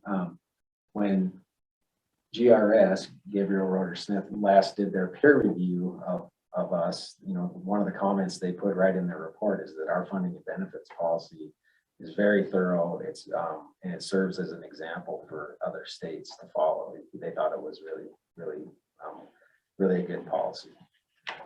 So with that, I mean, we can dive in further on any single one of these points if the board would like to. I think it's helpful for all of us to just remember, a legislative session's coming. We've already got our own guidelines that we need to follow. And then certainly I'll be working with the legislative committee, which is Member Brown and Member Doves during the session on legislative proposals as they come up. But this is the policy we'll be following. I like it written down. I think anytime it's in black and white and people can see it, it's way better. Everybody can understand the printed word, or at least most can. If they went to Montana schools, they can.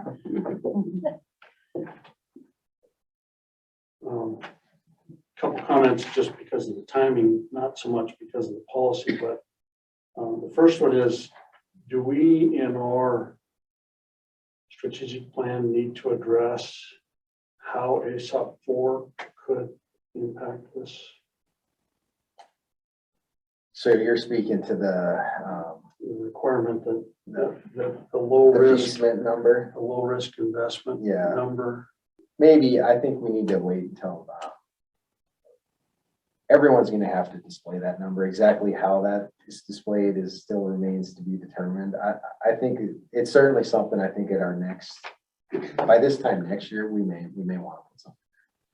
That's probably the right answer. The second question, and it's more pertinent to this. This is pretty, as an administrator, this seems pretty black and white to me.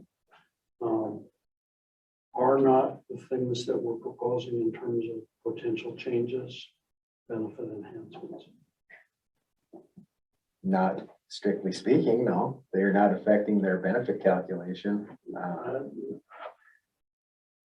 But And I did have the actual, I mean, if you want to call it, I had the analysis completed. no, I get that, but there is a cost associated with working retirees. So I'm just wondering if we need to delve into that a little bit more, because when we don't, here's the reason why I bring this up. When we have a policy like we have right now, and we don't specifically bring a cost with anything that we change that ultimately changes somebody's benefit, then it's like we're not following our own policy. And I guess my concern is, this is a great thing, and we use it all the time to explain to people why we can't just make benefit enhancements. But I think we need to decide whether or not the enhancements that we are doing should also include a little bit of the cost that goes into contribution rate or however we're justifying it based on our own policy. So if we're not, for example, if we're not going to say that this is an enhancement, I think we need to understand why we said that as opposed to just saying the actuary says it's not really an impact. So I'll, I guess, answer the best I can. To me, it's not a benefit enhancement. You may or may not decide to work as a working retiree. So it's not affecting the calculation of your retirement benefit. It's a different kind of provision. But with that said, if you think about your regular working retirees who are all working under one-third earnings limit, for the most part, they're doing more work than one-third salary anyway. And we get a contribution rate on that. So by increasing what they're allowed to earn, it's going to result in more contributions coming to TRS just based on the regular working retiree contribution. And Denise and I have talked about that for you. We don't necessarily see eye to eye or agree on that, but if you're going to be working anyway, and you can earn more, the system's going to get more. So to the extent that it affects new people, brand new people that haven't retired yet, yeah, there could maybe be a cost. I think it's yet to be determined. We need to monitor that and see how behaviors change going forward. But for everybody that's already retired, they're going to get their monthly benefit anyway, regardless of what we do with this. If they can now earn a third more, it's not quite a third, but they can earn a little more, right? Then we're going to get a little bit more in contributions than we would have otherwise. I think that needs to be stated in the stuff that we're using for rationale. I think those kinds of comments are super important because I think there are people out there that look at, well, you guys, you make proposals every year to this, but you're not willing to also increase my GABA or to do whatever else. I just think it's a good practice to include some statement about how the funding policy affects what we're including as it's not, those are not housekeeping changes. Those are changes to our members.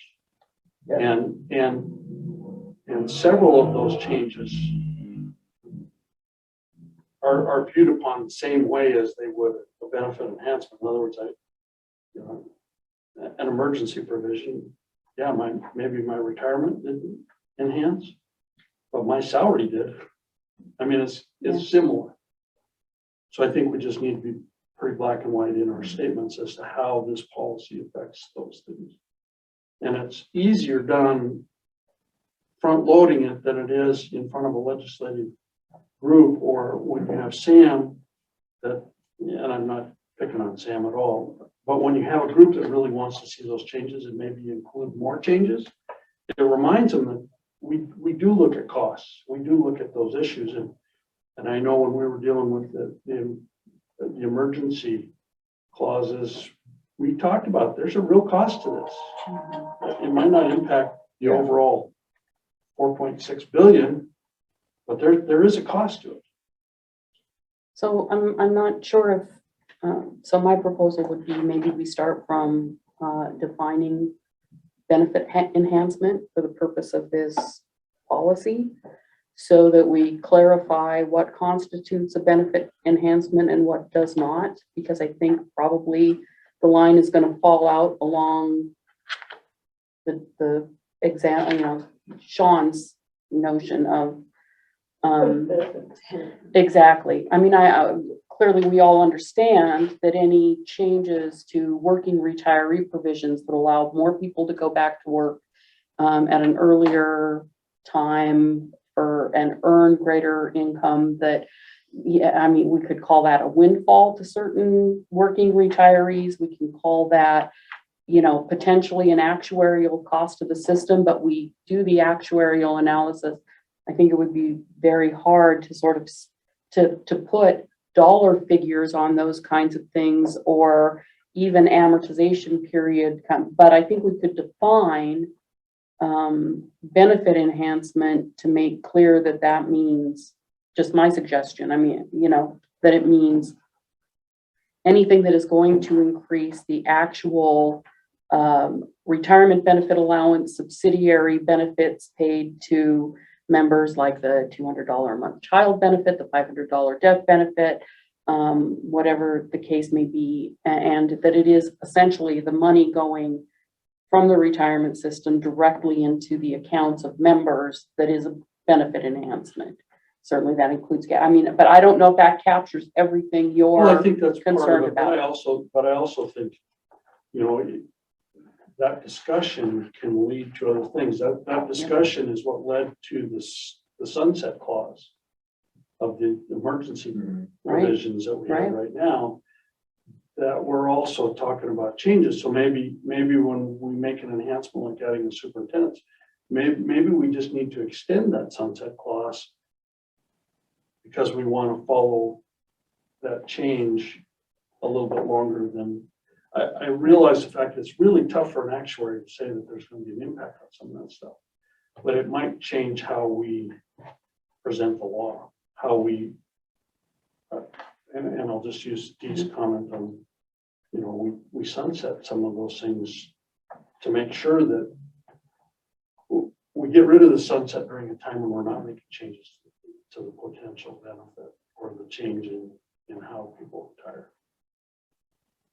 And we always look at them again. I think sunsets make us look at them again, whether they're good or bad. And I agree totally that the sunsets, as we had them applied to the emergency stuff, could easily disappear based on what we're seeing right now. But I would question that based on the fact that we're changing part of it. And, you know, that would be, the conservative part of me comes back and says, you know, I agree with what we've been doing, but now that we're changing it, should the sunsets disappear? Or should they just be bumped down the road? I would assume probably you're going to keep them bumping down the road just to actually see if there's enough time for them to make a difference. I would agree with you. Well, and at So- most, we can argue for a sunset. I mean, we put a sunset the very first time 732 was enacted, right? It wasn't, we fought them doing away with the sunset the first time. So, yeah, I'm just trying to figure out how I'm gonna Well, and craft Yeah, language so it that's, was and I'm bringing- sunsetted and it wasn't for a while, right. right? And then they made more restrictions on it and then they So put a you- sunset on that. And so that's why I'm sort of proposing that we do away, because Well, it's more restrictive now than it's ever been, other than the 30 years going to 27, because the class 2, class 3 school district, that restriction never used to be on there at all. But I don't But- disagree. And I'm We just can throwing those things certainly out put because a we're sunset. in some of those discussions. Yeah, no, Right now. definitely, we could do that. So both, if the housekeeping bill were to go through the way it is right now, there's enough changes in there that it will have an actual fiscal just for programming costs. And if there are any actuarial impact, which I don't think there will be in anything we're doing there, that would also be included. The working retiree bill would be a standalone bill. It'll have a fiscal note for programming, and then it'll have that same language, because a lot of these same ideas that we're now gonna be supporting or proposing, we have fought against in the past. And we never have put an actual dollar cost against them, but we've had that language that, you know, actual behavior is really hard to predict, and these changes may or may not, you know, cost the system, you know, more, and it's important to continue to monitor it. But I personally don't think that anything working retired, when you're talking about how much a working retiree can earn, how soon they can work, those kinds of things, I don't consider that a benefit. That's not part of their benefit. I don't believe, but. Actually, it's to benefit us because we'll be getting more in Well, but I think, retirement funds. and I think you can say those kinds of things. I think you can say this is a zero cost situation because the school district will be paying Right. retirements and whatever else. So it tells people that we look at this all the Yes. time, which I think is really Yeah, benefit. the hard part is I can't say it's zero cost. I mean, because I don't know how are future people, how are people that are not retired today? gonna Well, and I react probably to said that? that You know, the wrong way. no, I know, but I know exactly what you're saying. And that's the hard part when you're talking about any of these provisions is we can't predict with certainty how people are gonna But we can react to this going forward. True, but at the same token, we can state that we've looked at all of Yeah, this. oh, I mean, yeah, we definitely. can state that we believe that this, you know, will be whole essentially, but It is our obviously assumption. Well, it is our Isn't assumption. There you go. isn't that what actuaries do? yeah. Yeah, well, if you read their, they got the great language. Future resolve, Well, I just think it's important because there are things coming down the pike potentially, especially if the economy doesn't Turn around. respond well over the next year or two. There are going to be things that come out of the woodwork, and the more we've put the foot forward that we look at all of this stuff and then we communicate this to everybody, I think the stronger we are. And we've done a great job in doing that stuff. I'm not saying that at all. I just really believe that we need to continue to remind people we have this policy, and this policy should be on every fiscal note. That this is what our funding policy says. We don't have to say what it says, but this is what our funding, where you can find our funding policy, and we've considered the impacts to the system.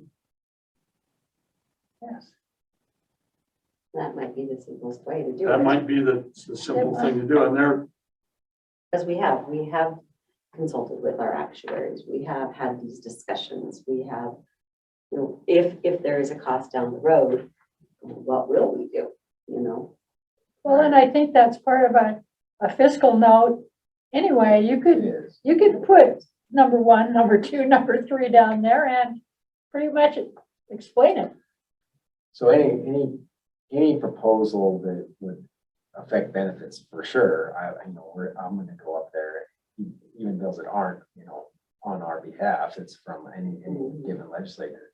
I'm gonna go up there and I would work on the fiscal note, and I would provide testimony of the board's position on that. Yeah.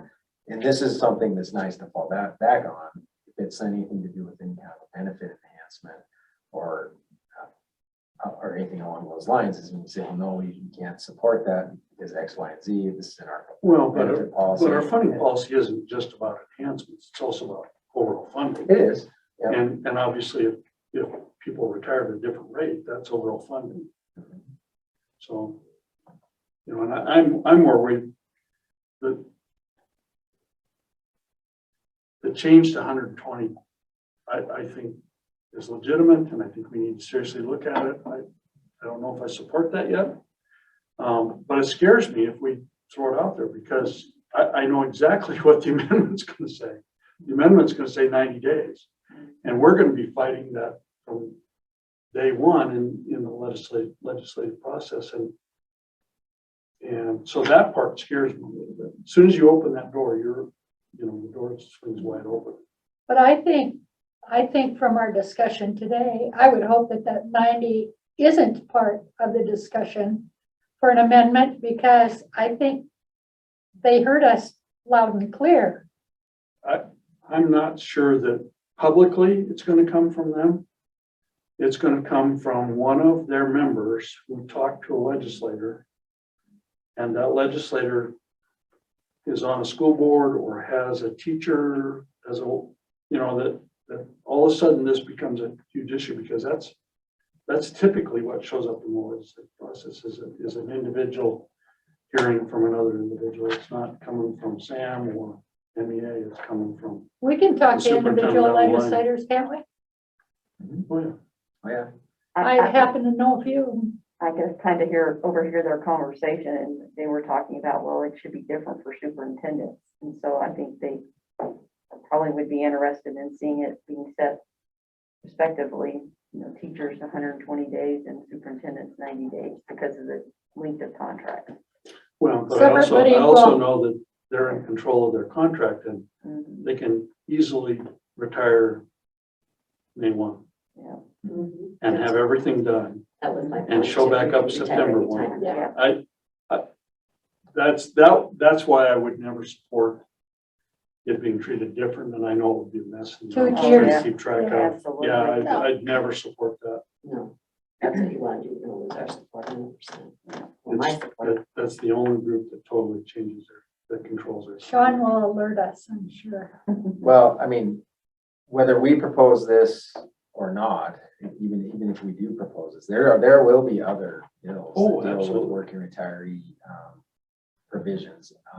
I think that we're better off being proactive on this one and trying to, Yes. and we obviously already have some support from those groups that are sometimes involved in those kinds of legislative changes. So the discussion is gonna happen for sure. Is 120 the right number? Should it be 90? Should it be 60? Should it be You're 30? absolutely right. And our basis, for our rationale, I'll have to communicate to those committees. You know, it has to be, IRS guidelines say it has to be sufficient for the industry you're in. And so we're teachers, 90 days would be very, very marginal. I don't know if you could say 90 days was actually a break at all for some teachers. Yep. I agree. Well, and truly, it's the industry you're in, you know, so you have, and I look at our funding policy, we have to treat everyone fairly, whether you're a paraeducator or a superintendent. I don't want to treat superintendents in a different manner where, like you said, they're the only ones who control their contract. I look at this from a teacher perspective, and I can't imagine a teacher going, oh yeah, I'll come back for retiree plus, no, teachers aren't gonna do that because it's not even, I don't know, fiscally responsible. But it might be for a superintendent. Yeah, I mean, Well, there could be, there I are know. plenty of teachers that come back to, and so if you think about if they're even at just at 25 years with no term pay, they're gonna get 42% of their hips. You get term pay on top of that, you're gonna get closer to 50. 30 years, you're 50%. So if you really can work half time, and I think that's where the issue comes up, you're getting paid half time, but you're working full time. If you really could work half time, then it may be even more attractive than under the 1/3, because essentially you're gonna stay right at about the same level of pay, you know, close to 100% of pay if you are really working half Well, time. there which I are don't think some they are. people that 1/3 attractive. There are, There will be more with them. there will be. I mean, Yeah. that's just how it works. So one additional point on the 150-day break or reducing the 150-day break in service. Part of the reason, and you know, some of you will remember, initially it was 180 days. That was argued down before we went to the legislature with the break in service proposal to 150 days. Part of the issue is, and the recommendation from Mike Miller was that you have to consider the issue of prearranged agreements. And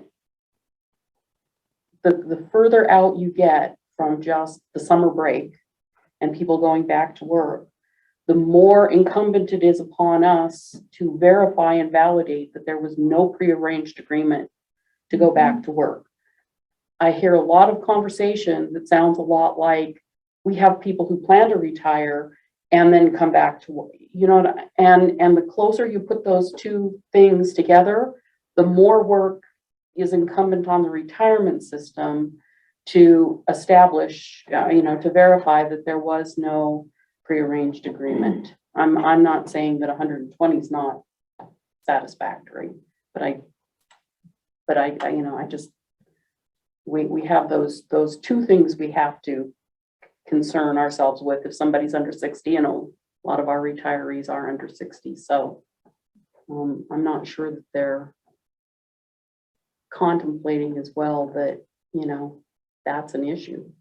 Well, you know, and I don't think that John Q. Public actually realizes that superintendents have a different contract than a teacher does. The number of days is different. I think they all see us as we're in school and then we're out, and then we're in school and then we're out. Every summer's off. Yeah. I But a mean, lot of that's, administrators don't, right? Well, no, I- No, but they see it as Yeah, that. right. Yeah. yeah, I can't tell you how many times I'd be visiting somebody in the store and they'd be asking how my summer's going. I said, well, I get a month off. I'm not there yet. They don't see that at all. No. Not at all. All right. Is there any public comment on this funding and benefits policy? Just a question, do we want this to be an action item? Do you want to see proposed Well, I think, language or that? no, I think modify that's a the discussion policy? for the strategic plan. Oh, okay. You know, I don't want to throw anything into a policy change based on our review of the policy necessarily. I just think it brings up things that maybe we need to consider later on. But I'm assuming this is an action item, right? No, No. just a discussion. No, this is just. Review. Sorry? Yeah, Sarah Piper, MFPE. I'm not gonna come up because it's just fast. I just want to say thank you all for taking the time to have those discussions. I think that public perception is very important here when we start looking at, you know, what counts as a break-in service, needs to be something that feels like a break-in service for all parties involved, the individual, their organization, and also kind of we need to communicate that in a way that seems meaningful. So I just really appreciate the time that you put into this conversation around what does that truly mean for our systems, and for the members that are in these. Thank you. Do we have a definition of break-in service? Not in the funding and benefits policy, I don't think. It's defined in statute. It is. Can we take a 5-minute break? Yeah, it is time for a break. We will talk about our strategic planning. All right, Madam Chair and members of the board. So last summer, if you remember, those of you that were on the board at the time, we did our sort of comprehensive strategic planning session. And we ended up finalizing that at our October meeting. But most of the work occurred leading up to and during that meeting last August. So this is the in-between year where we don't necessarily do a deep dive in the whole strategic plan, but we do take a close look at our strategic planning commitment worksheet, and we make any changes and spend a little bit more time than we do at a typical board meeting. Because we review that at every board meeting, but we should spend a little bit more time than that, and just make sure that our priorities haven't changed. And of course, I will give you the staff update. And if necessary, we have the other staff members in here that can give you an expanded update on each of those items if you have any questions that I can't answer on those issues. Behind tab 6 in your printed packet, or section 6 online, there's just kind of a primer there on what effective strategic planning looks like. I won't really go into that because we're not starting over this year like we do next year. Our goals and objectives are listed on page 73 of your printed packet. Goal 1 is maintain an actuarially sound qualified retirement plan. Goal number 2 from our strategic plan was sustain a high performance work culture, etc. And then goal 3 was continue and expand communication and outreach efforts. So all of our strategic planning commitment worksheet items correlate with those 3 main goals and objectives that are laid out in that goal, objective, mission statement. So if there are any, we don't probably want to spend any time really going over that so much as we want to get into on page 75, the actual commitment worksheet, and we can go through each of these and just, I'll give you the update on what the status of those are. So the first one there, maintain an actuarial sound qualified retirement plan, including conduct periodic tax qualification reviews every 5 years to support our goal of maintaining an actuarially sound qualified, but for IRS purposes, retirement plan.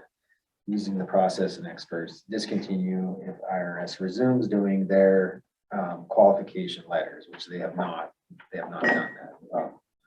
What year was that, Denise? 2013 or 14 that we had our last? 2013. 2013, we had our cycle C. We were part of the cycle C review. That was the last time the IRS actually did a qualification review. But if you remember, we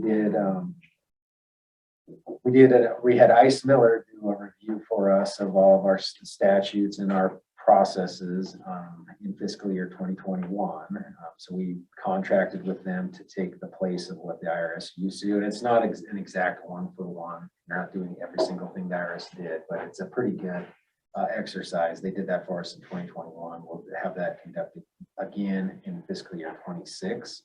And maybe if you want to maybe just describe to them the new pilot project that's going on, it's possible that we may have to have this done sooner than FY26 if we get picked by the IRS, and I'll let Denise. Well, and it may speak to- be something more substantial than we had done this time. So the IRS is starting a a pilot audit project with public pension plans where they're going to advise you if you've been selected.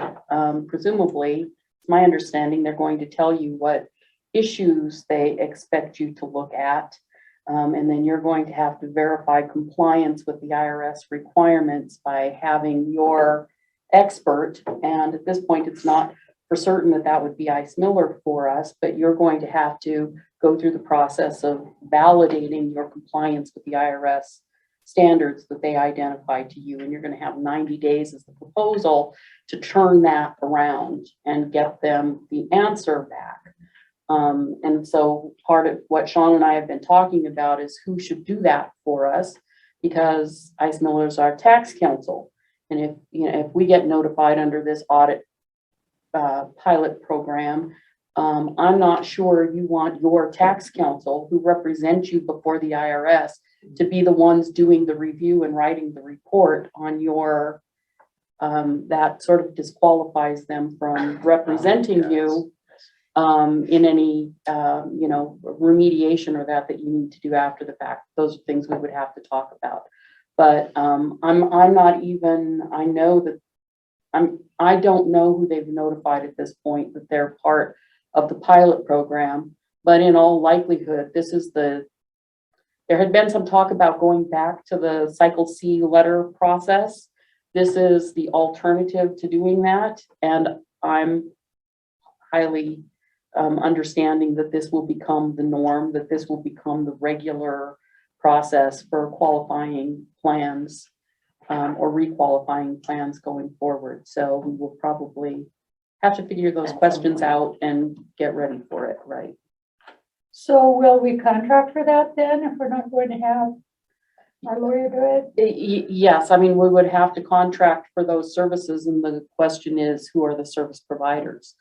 Now, if it is Ice Miller, because this would be, it is not just a paper, it's not just a plan terms qualification review, it's an operational qualification review as well, apparently. So, and what we had Ice Miller do for us in fiscal year 21 was a plan terms compliance review.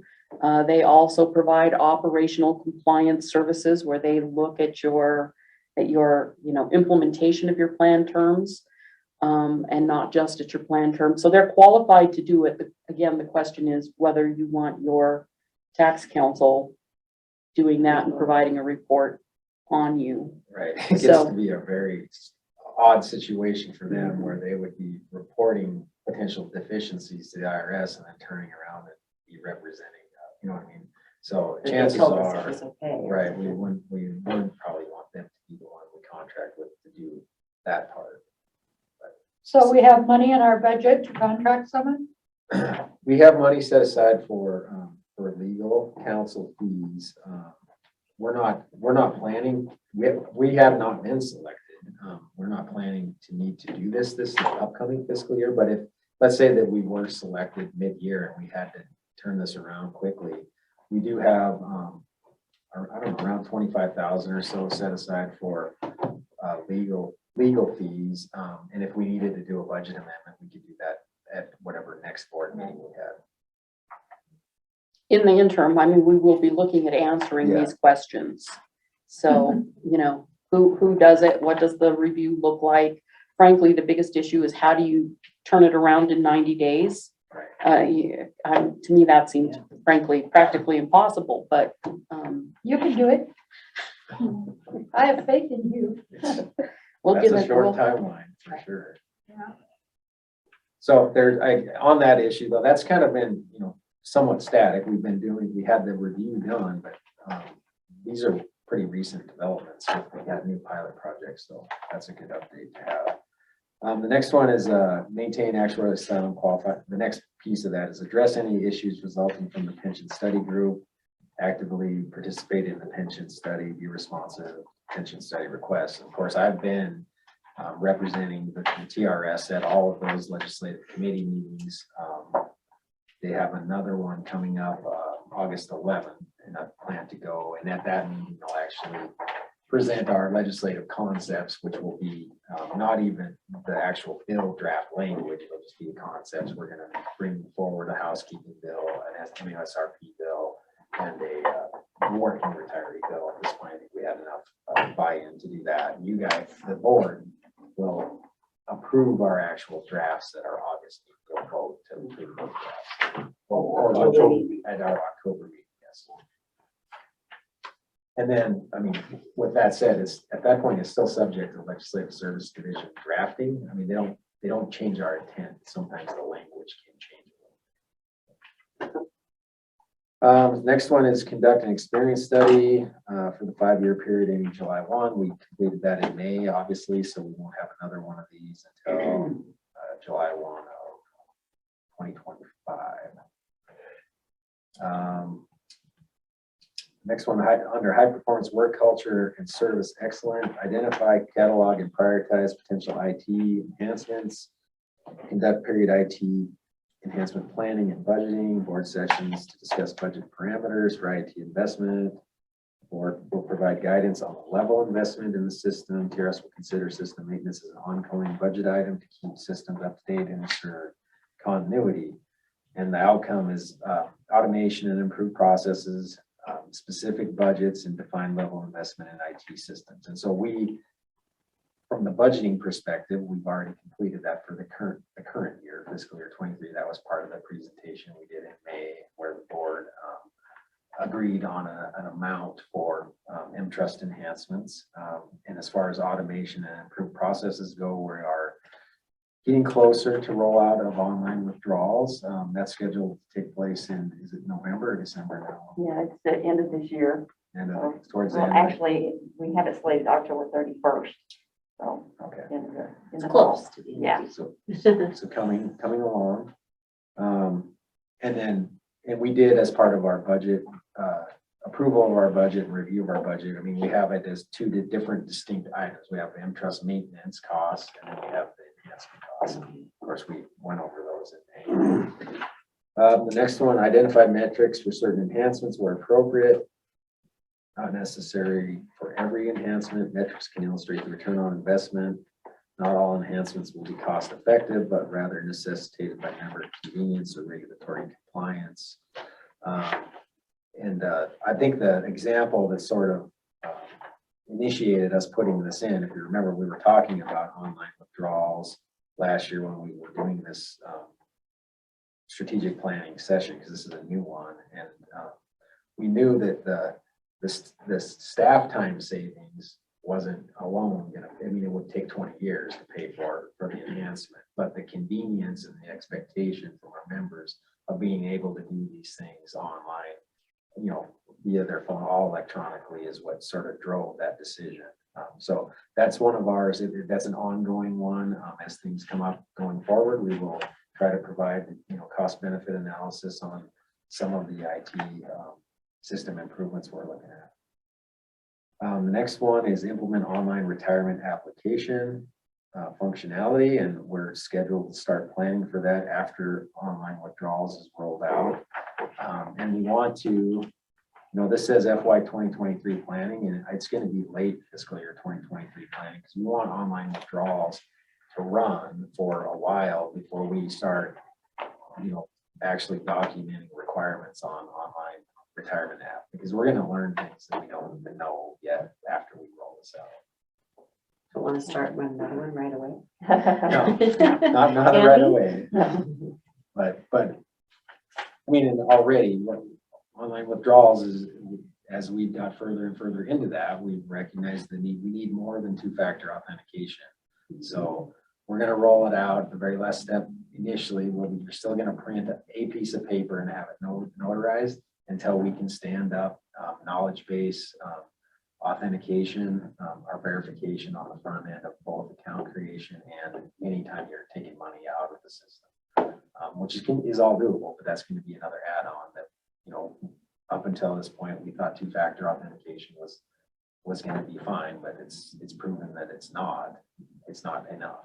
So I'm looking at remote online notarization as well. And then, of course, Darla's, well vetted in some of the stuff that she's on, and at her conference, at the NCTR conference.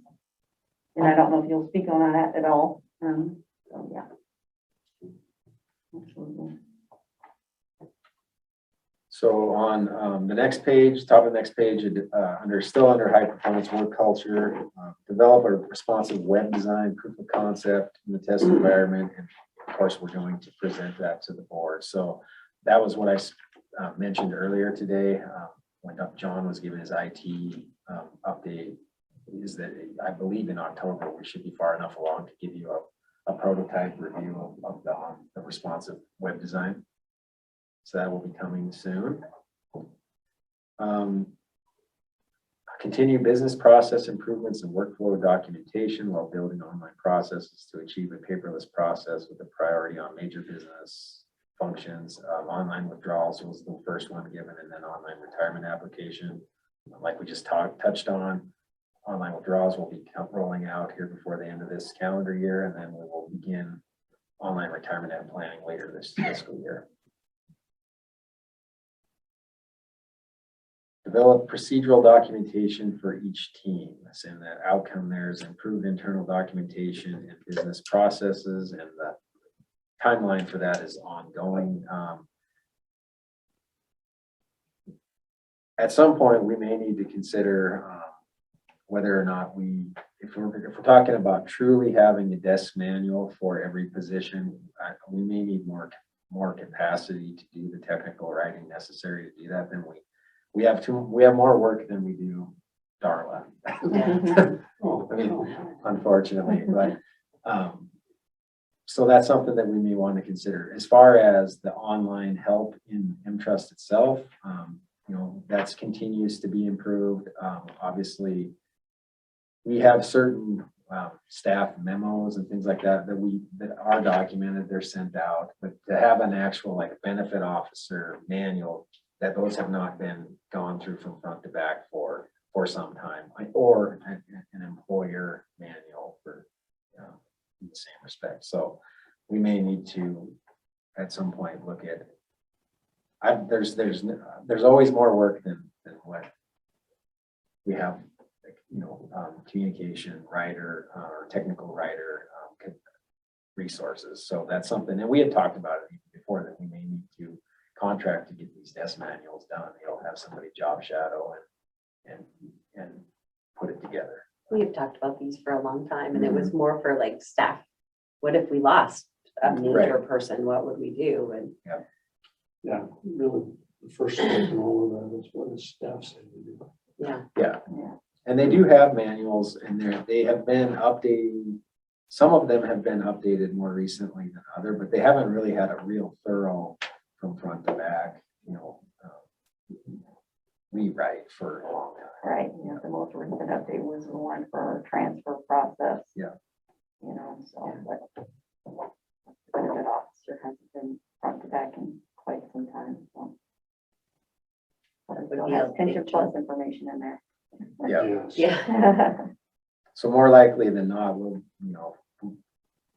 if we decide to prioritize, we'll be bringing up something to the board for approval, whether it's contracted services or whatever makes the most sense at some point in the future to actually get ahead of this. Next one is continue with the formal strategic planning every 2 years. Of course, that's ongoing. We did the full on last year. We're doing the review this year, and we also obviously we review it at every single board meeting. It's a quicker review than this, but it is something that we keep, that I think the board has opportunity to keep your thumb on it and understand, what progress we're making. We had an objective to acquire training and remote notary certification for benefit staff to provide additional service to members and as a time-saving measure. And our outcome was to have 3 benefit officers with online notary certification, and that was going to be a fiscal year 2022 priority. And as we got into that, we have learned that what we really need is to move to the electronic processes themselves and do the enhanced verification, the knowledge-based verification and possibly remote online notarization, but really remote online notarization entails us working with a service provider to do the online notary on our behalf. So we've decided not to have, and there's a process for our benefit officers to get online notary certified, but we would hardly ever use it. I mean, it would be really a rarity for us to ever need to use that. And if a member has that big of a need for that, they can get it done through these other providers that are out there. So we're going to focus our efforts on the front end of all of these electronic, and because eventually you're going to be able to retire 100% online, and we're going to focus our efforts on the front end of those transactions instead. So the update to that will be, I need to put something in here like deferred or I'll figure out the right word, but really we're not going to pursue that. Explore mandatory ACH transfers for employers and other business process improvements. Direct deposits for members was the example.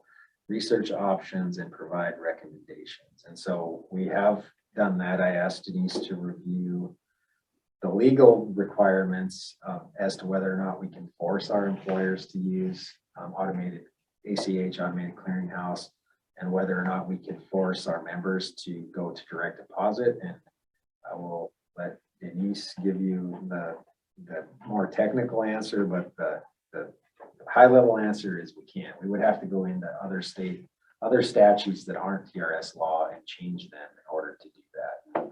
Right. Do you want to give them the update?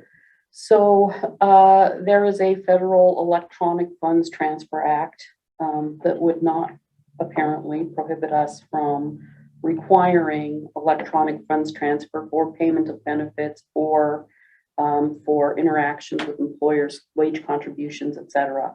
But Montana also has an electronic funds transfer act that has language in it that says that it only applies. Now I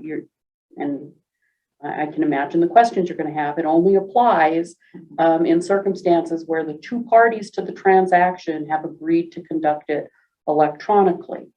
And so sort of the natural inclination then is, well, if they don't agree, doesn't necessarily mean you can't require it to be done electronically, but the application of the state statute is very important because it makes it a valid interaction legally.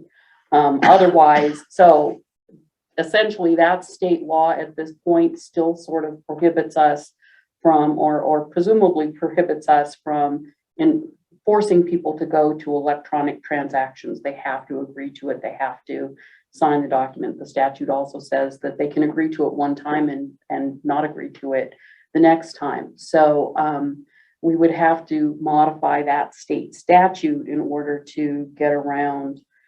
Sean and I both looked, and we find no other state agencies except for the Department of Revenue requires an electronic transaction for payment of a tax obligation in excess of $500,000. So that's probably not been challenged because it doesn't apply to a whole lot of other people. But Department of Public Health and Human Services, MPERA, I find no other state agencies that require payment of benefits via EFT. So I'm guessing everybody reads the state law the same way. How many still expect a check? Pardon? Are we issuing a lot of checks? No, I think we're, last I heard, we're between 80 and 90% are electronic, right? for members? It's actually Or is it even higher? greater than that. It's higher than that. So we have a small percentage. I want to say like 6 to 7% that receive checks. So out of the 17,000 plus that we benefit recipients. And then on the employer side, it's Right. very small too. It's less than 10% of them. Yeah. Via check. And the statute applies to electronic, while it says electronic funds transfers, it's not limited to just direct deposit. It's any ACH process, whether it's EFT, deposit of benefits, or collection of remittances. They're both subject. And we can't force employers to participate in an electronic process either. I was hopeful that we could do that at the very least, but it doesn't It says Yes, we know. parties. Yes, we know. Research options, provide recommendations. Can't do it. Right. All right, the next one was update the TRS pay plan to implement broadband 25. We did do our first round of that at our May meeting. That was part of the proposal. There's more work to be done there once they normalize those markets a little better, but there would be anyway. So I would say that we at least have transitioned 2020 to broadband 25, excuse me. And so that's basically complete at this point.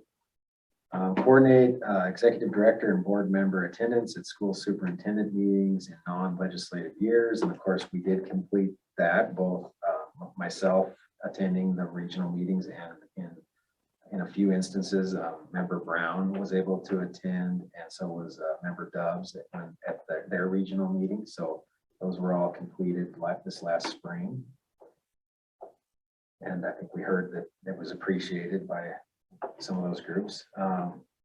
Continue external communications, including staff attendance at the annual educator conference, the legislator education and outreach, coordination with MFBE, and attendance at NASBO and SAM conferences. And so all of those have been attended. So essentially, it's an ongoing, it's an every year thing. So we don't want to put a set deadline. But in this past year, we have gone to the MFP annual educator conference. We had 3 staff members attend that and present and meet with members while they were there.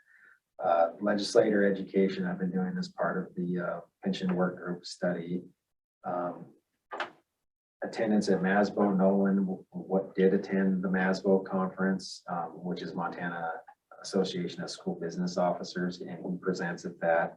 And then the SAM conferences are, that's MAS is just the smaller or the regional version of the SAM conferences. So that has all been completed. Next was reach out to members in a manner that is timeline and status oriented. Example, new members, vesting, pre-retirement, etc. Utilize M-Trust to generate mailings when possible. Now comes strategic communications, informing members about TRS at appropriate stages. And so we have, Tammy, can you, do we have something in the works already done on your vested letter? In the works. In the works. Yeah, You wanna give it them- would be part of our, currently we have an RMD process, which is the required minimum distribution process. And you would think, why would you include that in that process? But it just makes sense because we're sending out birthday letters. Like when somebody turns 50 or 55 or they're 72, they get a birthday letter and they're still actively working, and it kind of just explains, gives them the fact sheet on the required minimum distribution. But adding that vested letter to that process, it's already an established process that happens on a monthly basis. So we would just add that, and it's in the works to be part of our phase 2 maintenance release that would happen at the beginning of next year. So. All right, next in the list, continue to promote communication with members and employers about system functions, improvement processes, and transaction. And the outcome is strategic promotion of online services. And certainly once we roll out online withdrawals here in around November, December timeframe, we will do that. We will make it known to all of our membership and our employers that that's an option. I'm sure we'll have a section of our next newsletter. We'll speak to that because it'll come out. Or maybe not the next, the one in the spring. We'll speak to it once it's available online. Continue with member surveys to inform our strategic direction, increase retirement awareness, and promote engagement. The outcome is inform and engaged constituency. And we did those member surveys last year. So our plan is to do the next round of those next year, leading up to our August strategic planning session. So that'll be happening in the next 12 months. Explore discussion of joint issues on topics relevant to multiple agencies. So like a joint meeting with TRS Board of Investments in Para. Outcome measure was for me to determine the level of interest and time frame for discussion. I would say it's not impossible, but it doesn't seem to be like something they're clamoring over one another to have. So I mean, I think if we had like a specific issue that was really pressing for all of us, we could definitely get it done. But, I don't know, After a legislative, yeah, potentially, or, you know, or maybe even right before the legislature, but there's nothing in the works for me to finalize an agenda, I guess I'll put it that way for right now, but I did inquire. I don't, you know, like, so Director Villa comes and speaks to you as the board, TRS board, he does the same, he goes and speaks to Impera, and gives their annual report.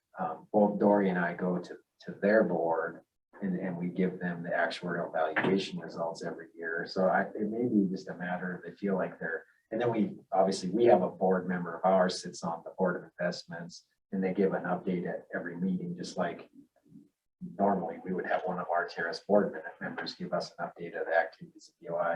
It may be just that they feel like that's enough interaction to where we know what's going on over there. There's no big mystery. it's true.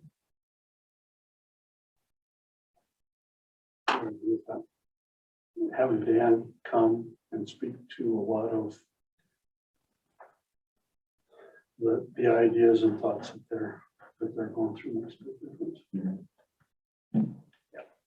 Yeah, and unfortunately for us, and that will be changed. It's too bad Dan Trost had to travel today, because he has been attending their meetings, and we get a little more in-depth briefing than what I can give, because I don't make time to go over to their meetings always, but we will get better updates on that in that regard going forward. Let's see. Okay, and then I think the final one was research retirement options, example, working retirees, phase retirement, to prepare research and recommendations on whether options will benefit Montana, prepare to speak to pros and cons for the legislature, and make a recommendation to the TRS board. And of course, we did that this morning with the 3 working retiree. So that is the update of the strategic planning commitment worksheet, Madam Chair. I'm happy to answer any questions, or if the board wants to dive into any one of these and reprioritize, we can certainly do that too. I like that our plan is, we revisit it every board meeting. I like that we take more time this one to go through, but there are things on here that we know are maybe as we put them down, we work with Jim, we know it might not get done, but it's just, you guys use this as a guide, and I just feel like it's a working document that guides us through everything we do. What I would like to see in the future, Sean, when you sent us the email and you said what our returns were, and then you used CalPERS and Idaho as comparisons. Well, I did a real quick internet search, and we can't even compare ourselves to 2 million people in CalPERS. I wish that when we are comparing and looking at retirement systems, that we look at states similar in our size, as close to us as possible. I mean, South Dakota comes to mind. Idaho has more people in Boise than most of Montana does. So I hope that when we do those comparisons and look at different retirement systems, that we look at sort of apples and apples, rather than pluck a couple out that are so different from us. So the actual report comparison to the bench, I think if you're looking at the investment report and wondering how we're doing, I think in the report itself, it shows you how we're doing compared to the benchmark for that allocation. That's probably the best. The only reason I sent those out, those were readily available, had just come out. This is their returns. And it was just, to sort of show that, like, yeah, we were -4, but some of the other systems were worse. And actually Cal STRS came back better than we were. They were only like -1.5. And that's even more recent. That came out afterwards. So yeah.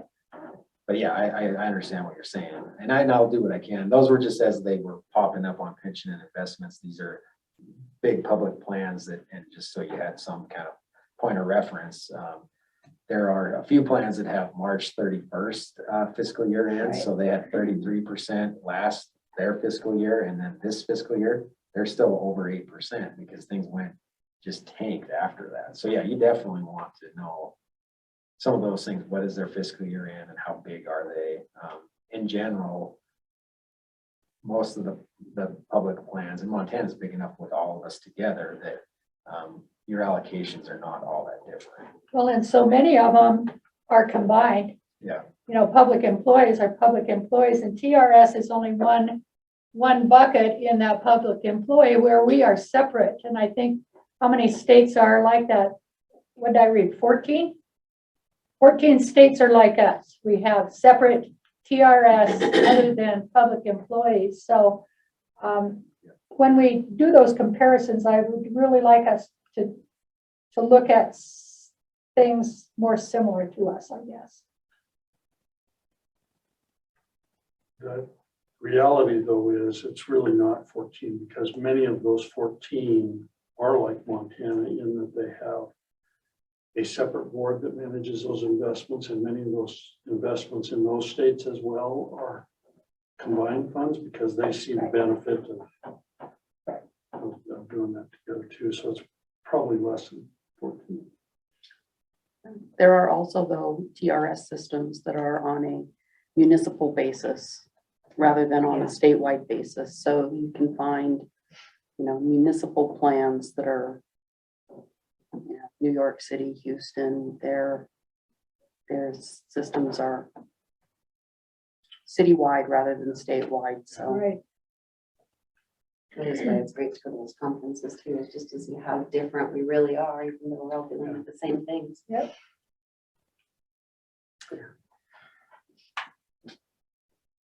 All right, there's time for public comment about our strategic plan as well. Seeing none. Then we'll go on to the executive director's report. All right, Madam Chair, I think I already mentioned this earlier in the meeting, but the next State Administration and Veteran Affairs meeting is scheduled for next week on August 11th. I will be up there to present our legislative concepts for pre-session drafting approval. And again, they won't be reviewing the actual bill language, just the high-level concepts. And typically their role is just to approve the drafting of that legislation prior to the session actually starting. It's just a way for their staff to get a jump on workload, essentially.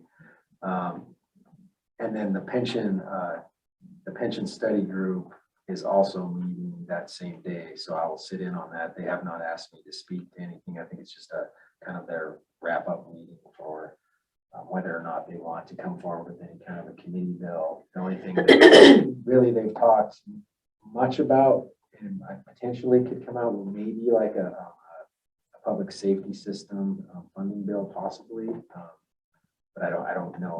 It's hard to say whether they'll be able to come to agreement to do that as a committee bill or if some of them will pursue that on their own. On the operations front, there's lots of updates to go over. We did finally fill the TRS auditor position, and we went with an internal candidate who was Chris Fish. She's been with TRS now for about 11 years, a little over 11 years, and she was a retired payroll specialist prior to accepting this position. And so she's already working in that role half days right now until she gets her replacement trained up in retired payroll. The nice thing about Chris is she dealt with all of our working retiree issues. So she has a real close, like a real good working relationship with almost every TRS employer already. So that will be helpful. And she'll do good for us there. I think she'll do really good. So with her taking that position, obviously that created one more vacancy. And then we had another vacancy anyway. So Amber Mullen came in, she filled, which Amber is currently our front desk admin assistant. She was selected as the active benefits specialist and that vacancy was created when Jessica Stevens left TRS for another job. in another state agency. I think at our last board meeting, I had notified you that Margot Lilly was leaving to go take an HR job right after that meeting. Jessica took another job in another state agency. So we are looking forward to having Amber in that role. She's been with us for almost 2 years and is certainly capable. So that created yet another vacancy down the line for executive secretary. We did bring in one outside person in the retired payroll space. So Andrea Davidson filled the position that Chris Fish left vacant when she got her new job. And Andrea came to us with extensive payroll and benefit experience. We're happy to have her on board. I was hoping you would get to meet her today, but she's out of the office anyway, her and a couple other members on the team are out of the office unexpectedly. You can probably put 2 and 2 together as to why. Our active benefit officer position that became vacant when Margot left was filled by Sherry Smith, who is another member of the retired payroll team. And this is a promotion for Sherry in a lot of different ways, but she's been with us for 5 years. She has a valuable experience reviewing already. She already knows how to calculate service credit. She reviews that as part of her role at times in retired payroll. So she'll be able to transition into a benefit officer position, I think, quicker and potentially better than someone new off the street. And again, like the benefit officers are the ones that do the one-on-one counseling with members on retirement, when they come and meet with them one-on-one. They go out and do the presentations on Ready, Set, Retire.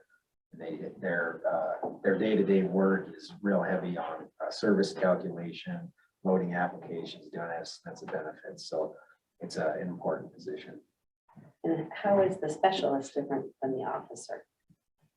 So we have 3 benefit officers at TRS, and those are the 3 that do the one-on-one counseling and do the presentations and actually load and verify retirement applications. The specialists can do service credit calculations, and they also do estimates of benefits at times, but they're not loading or verifying retirement applications, and they're not doing the one-on-one counseling or the presentations. And I would just add the retired benefit specialists, they focus in a different area, like Chris was working retirees and Sherry handled the disability reviews. She handled the insurance as well as death, retired death. So they have a more focused area, but like Sean said, she's already, as part of the closeout process, they actually review the applications that are loaded and do have to understand how service is calculated, how everything that the benefits officer has to do to put in to load the application. They have to understand that process when they're verifying. So, Thank you. So after all of those musical chairs, right now we have the executive secretary position is vacant. I've already had to have them repost it once. It ran for 2 weeks. I had 3 applicants, 2 of which were out of state. Neither one of them wanted to move here, and the 3rd applicant wasn't qualified. Why did they apply? That's a great question. I mean, come I on, know that, That they could do it from home. a wasted time. yeah. right? And then we still have 1 retired payroll specialist vacant. And that position is also getting close to being able to interview for those positions. We'll hopefully be able to interview for these both next week and get these filled. So obviously there's a lot of training going on right now at TRS. Not necessarily brand new people, but people are in new roles. And then we have a handful. Ultimately we'll end up with 3 brand new people at TRS. In addition to all this, this came out after the packet was already published. I'll just give you a verbal update. The governor is off. The governor has rolled out, they call it ROSE, remote online work. What's the S? Space. Oh yeah, because it's Deloitte has been conducting this space study, and they've done deep dives in some agencies. They didn't do it here. They did do a survey of all state employees, and essentially what they've come out with is remote work eligibility parameters for every state agency and their recommendation of what our people would be eligible to remote work on. So that's the starting point. We had our meeting with them Monday at 3 o'clock. And they rolled this all out Tuesday at 9 o'clock, so they didn't really depend too much on our input. But they did give us at least the opportunity to adjust things how we saw fit as a starting point. So Tammy and I met with them initially, then we met with all of our supervisors. We will get ironed out for TRS to where it will work the best we think it can for our purposes. It's crazy. I mean, we're just now almost back to normal from all the COVID outages. And I would say we're not even quite there. We're close, not quite. And now all of a sudden we're going to go whipsaw back the other direction. But the risk of us saying, no, everybody's going to be in 5 days a week. That's just the way it is. The risk of surrounding that is that we could then lose people to agencies that are offering more flexibility. So we've gone through as a Tammy and I with the supervisors, and we've determined, number one, every team has to have coverage 5 days a week. That has to happen regardless, because we are still going to be open to the public every day. We're going to have walk-ins. We're going to have people that have appointments. And then from that point, how many days can we allow remote work and still be able to cover everything we need to cover? And so we've gone through that schedule. A lot of the staff, there's some staff that are 0 days. There's some positions that you can't work from home. The receptionist, you can't be a receptionist from home. You have to be here. The imaging techs, we're not gonna send scanners home for their home workstation. They need to be here. Beyond that, most positions are 1 day, potentially 1 day per week if they choose. They're not going to be forced to do it. If they choose to work remotely, they'll be able to do that. There are a few that are 2 days per week maximum, and then there are a couple IT positions that are NIT position that will be up to 3 days per week. The recommendation on a lot of the IT stuff is 4 days per week. So we scaled that back to where between the 2 IT people we will still need 5 day coverage here in the office. We have to have that. So with that, there'll be some changes. It's one of those things like, it's kind of the thou shalt do this. Like I said, we're attached to, we're not technically speaking part of the Department of Administration, but I think if we take that line, we're gonna lose people even more than we are as it is. The sad thing during COVID, and I talked to several workers who were working remote, and it still reminds me of this young person. I mean, she was used to working remote for like 6 months, and she was begrudging the day she had to go back in the office because she couldn't pick up her girls from school, couldn't go to soccer practice, couldn't all the things that she could do when she was home. And then my question was, so when did you work? Really, there's a lot of questions surrounding being at home, working remotely. Are we really working, or are we? I would say we didn't see a drop off in productivity for sure here at TRS for when they were working remotely due to Well, that's COVID. good. There are some agencies that report they had an increase in productivity, and there were some that had decreases. There are going to be additional tools for managers to use, but they're not available yet. Right. We're not starting this yet, but it's going to start soon. I mean, they rolled it out as if it went out to every state employee. You potentially get to do this depending on, your role's eligibility, and it's going to start soon. So we'll be on board with it. But we'll definitely, there'll be a learning curve for what tools we have to monitor the work they're doing. And there are some that we already are aware of and we can use. And it's just going to be, we have to learn to manage people differently than we did. So how do we answer to the taxpayer when they see Mr. Brown down there at the Rocket Club at 2 o'clock in the afternoon, and they know he's a full-time state employee. I mean, there's just so much. Yes, not my idea. Well, I also you have to put in perspective what the client, I mean, the customers you're serving and the hours of operation. I mean, like for TRS, I mean, we have our staff responsibility document. Our work hours are 8 to 5.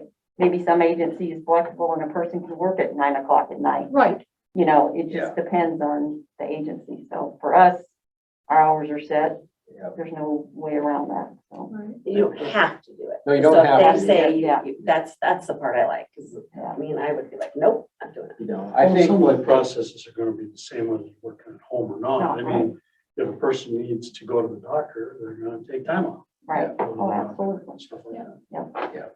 And there's gotta be an approval on all through. So and I think from the, like at the state administration level, or even the governor's level, that you're looking at potentially, this leads to decrease in office space necessary. So, you know, fewer lease agreements and things like that potentially down the road. If you have some percentage of your people working remotely, I think that's part of the rollout of this. We will be definitely clearly communicated to staff once we start, but just like it was during COVID, was, you know, this isn't a fun day. You're required to still work your set schedule. And if you need to do something outside of that, like a doctor's appointment or something like that, you're expected to use your leave and request it just as normal. The state's not paying like for internet or No, anything like that no. either, right? The only So they're just equipment- kind of getting something for nothing, Right. really. No, yeah, they're doing it on their own. The only equipment we're allowed to provide is the laptop. So no monitors, no keyboards, none of that. They need to set up, if they want to work remotely, they need to set up their remote office on their own. No stipends or money for internet or phone service. If they don't have those available, then they need to work in the office. Those kinds of things are laid out. in the So policy. are there specifications when somebody is working remotely? What part of the IT system at the state they can actually access? Because I don't feel that my server would be as maybe locked down as I was hoped for the state to be. So John can give you a more technical answer, but if you're logged in from home, and you get through the firewall, you've had to present all the security measures that you would have, just like you were here at your desk. And once you're in, you're essentially behind the firewall. I think the risk is the same as if you were sitting at your desk. Okay. Is that, Yeah.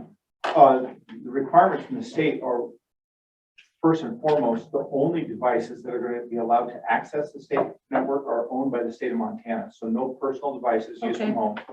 Second is the only way to get onto the state network is through a virtual private network provided by the state.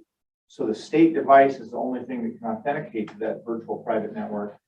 Once that device is connected to the network, since the state owns it, it has the ability to monitor it, to log it, and to wipe it clean remotely, which is something it couldn't do if you or I owned the device we were connected Right. with. So that's the firewall that Sean's talking about, is to get into the state does have a couple of prerequisites. One is the device is owned by the state and known by the state. And two is that they're coming into a VPN and not through the World Wide Web.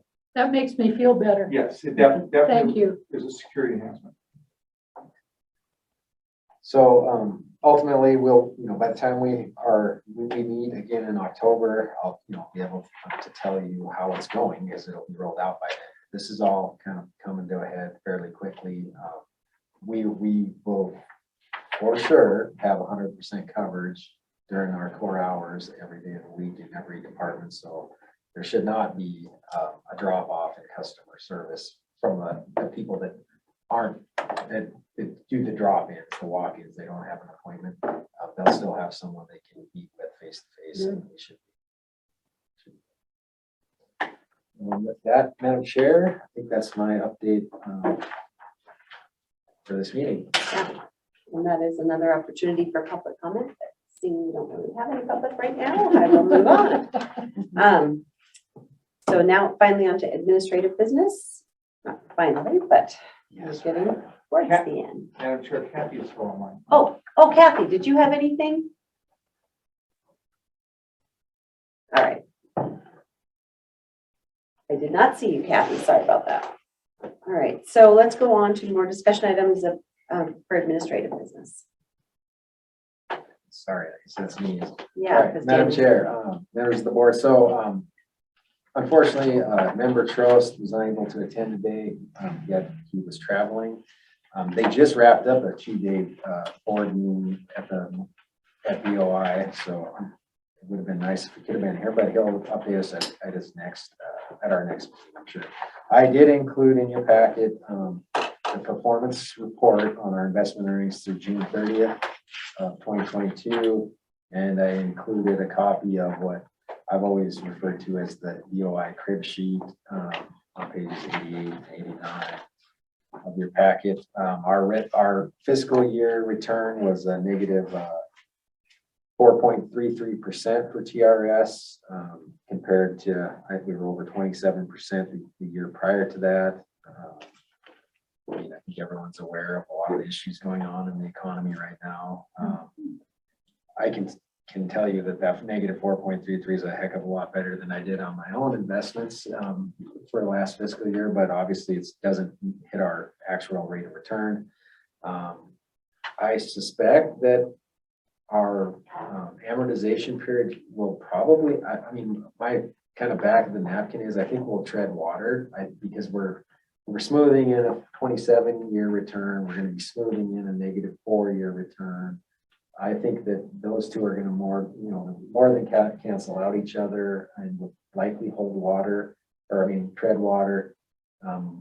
If we have another negative year or less than the actuarial assumed rate of return, we could potentially see it go up, but I don't expect that this valuation. We'll know more in October, obviously. So happy to try to answer any questions you might have, but that is the BOI update. And so next would be the budget status report, Nolan.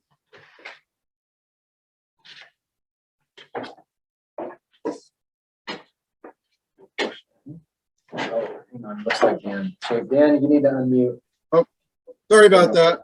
Can I make a quick comment about the investment report before we get on to the other one? Sean, this is not a comment for better or worse on anything related to our investments, but I would like to ask Dan Trost to clarify in the future how these reports come out, because there are certain aspects of the assets that I think are only valued periodically. So for example, private investments, real estate assets, those valuations are somewhat static and are not reflected in each report. So while your own personal portfolio and mine may look worse than this report in the short term, part of that result is because those assets have not been revalued. Yes.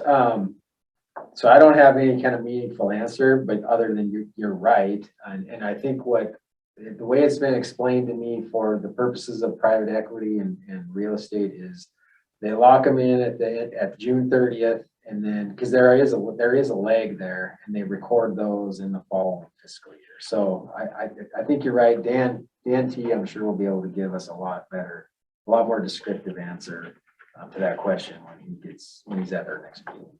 Okay, but nonetheless, the 4.33% loss, by contrast to the overall market, really was a success, in my opinion.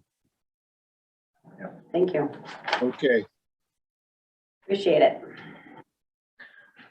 Madam Chair, members of the board, what we'll be looking at is the financial statements and budget as of June 30th. Which is essentially fiscal year end. And then we always have the comparison to the previous year. A lot of the numbers you're going to see obviously reflect the negative 4% return versus a 27% return in the previous year. So the first page there on page 90, the balance sheet, our total investments were obviously down about 400 million. In value, I guess. We didn't necessarily lose 400 million, as you'll see on the next page, but some of the things I guess I would point out, you know, due to some GASB statements that came out, we do have a new way of showing our lease on this building on the balance sheet, and you'll see that as an intangible right to use this building. That's the asset, and that is amortized, you know, over the course of the lease agreement. And then you'll also see it in our liabilities as a standard lease in the liabilities section. So it's kind of an asset and an offsetting liability, more or less. And if anyone has any questions throughout, you know, feel free. But that was just one, you know, kind of change from, you know, because in previous years that you'll see that they were just zero because we didn't have those standards in place yet. So moving on to the fund balance statement. So this is where you can kind of see that, you know, our investment revenue this year was actually, you know, negative 207 million. Whereas last year it was, you know, almost $1.1 billion. And that's just the negative 4% versus the 27% return. And so, you know, our expenses really, they go up almost every year, so that they didn't go up, you know, any different than any previous year. But because of that, instead of, you know, in the previous year having almost $1 billion increase in our fund balance, we actually had a almost $400 million loss in our, you know, decrease in our ending fund balance. So our fund balance, you know, as it sits, went from, you know, 5.1 billion to about 4.7. Questions on anything there? The investment revenue by source, this is just a little bit of a breakout.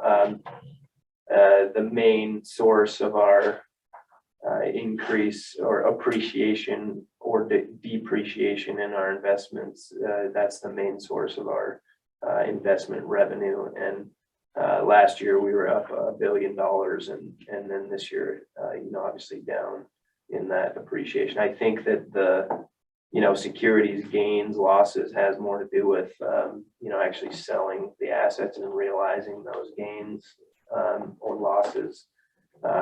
So, you know, we did have an investment or securities gains in some of those assets, but overall, obviously the negative 200 million. So any questions on any of these? Our administrative investment expenses did go up, and you know, I think Sean could speak a little more to that, but mostly, you know, we ended last year at over $5 billion in assets. When you have more money that managers or you know, money managers are managing for you, those fees tend to be higher. And so even though we lost money throughout the year, that those fees were a little higher. So 15 million higher? yeah, but Well, you're 3/4 of the year with over $1 billion more than what you started the year prior to that, right? So your fees are gonna be higher. And there were, I mean, Dan T would be able to tell you exactly. I talked to Director Villa about this because I figured it'd be something to come up, and I don't remember the exact particulars. You pay on private equity. Obviously, we still made money, right? So some of those private equity fees were higher, but they also generated almost a 20% return for the year, I think. So you were paying more to get that return. Now those are lagging returns. So like Dan Chamberlain pointed out, they're gonna swing back some next year, just because of the nature that those returns are lagging. But then mainly it's because you're starting out with a higher base than you. So if you think about, if you go back to July 1 of would have been 2021, right? To get to June 30th of 2020 to get to June 30th, 2021, we had about 3.5 billion. And then our fees for that whole fiscal year to be able to get up to 5 billion were 28 million. This year, we started the year out with 5.1 billion, and we were able to maintain that money pretty well up through the end of March, so 3/4 of the fiscal year. They were investing, at that $5 billion level. So, I mean, I think that's a reflection of why the fees went up. Thank you. And we will, in the, annual financial report, we'll have a better breakdown, of the administrative expenses, investment expenses, by external manager and board of investments and the various fees. And that's in the financial report every year, so. Yes, and I can assure you that the actual BOI fees went down. The external management fees is what the increase is driven by. Any other questions on any of the financial? Now, these look a little different than, the ones that will be in the financial report, but very similar concepts. So numbers shouldn't change, much at all, especially when you're talking about like the fund balance. So moving on to the operating budget status. This is how the year ended. So there, the fiscal year is 100% complete, and we ended up with a $387,000 surplus. As you can see that, about 160,000 of that came from personal services, which most of that we had the auditor position budgeted for the whole year, and really we didn't fill it until very end of the fiscal year. And we had other vacancy savings in there with other open positions, so that's the majority of that. We always budget as though we're going to be full staffed, because usually we are fairly full staffed compared to most state agencies. And so we did see some vacancy savings there. And then just on our regular operating, we had about 130,000 in budget surplus, which that's pretty tight as far as budgets go. So I mean, I think we did a fairly good job there on managing our budget. The majority of the surplus, I would say, came from just actuarial services that didn't get billed to us, or maybe hadn't been billed yet as of because of the timing of GASB 68 individual reports and things like that. And then we had a pretty large surplus in legal fees. We just didn't have nearly as many legal fees as we typically do in a usual year. So the audit fees, that 95,000, that actually kind of just carries over to the next year. So we'll see that as the budget for the next year in the audit fees. And that really gets us to the bottom line there. So is there any questions on any of the budget status and how we ended the year?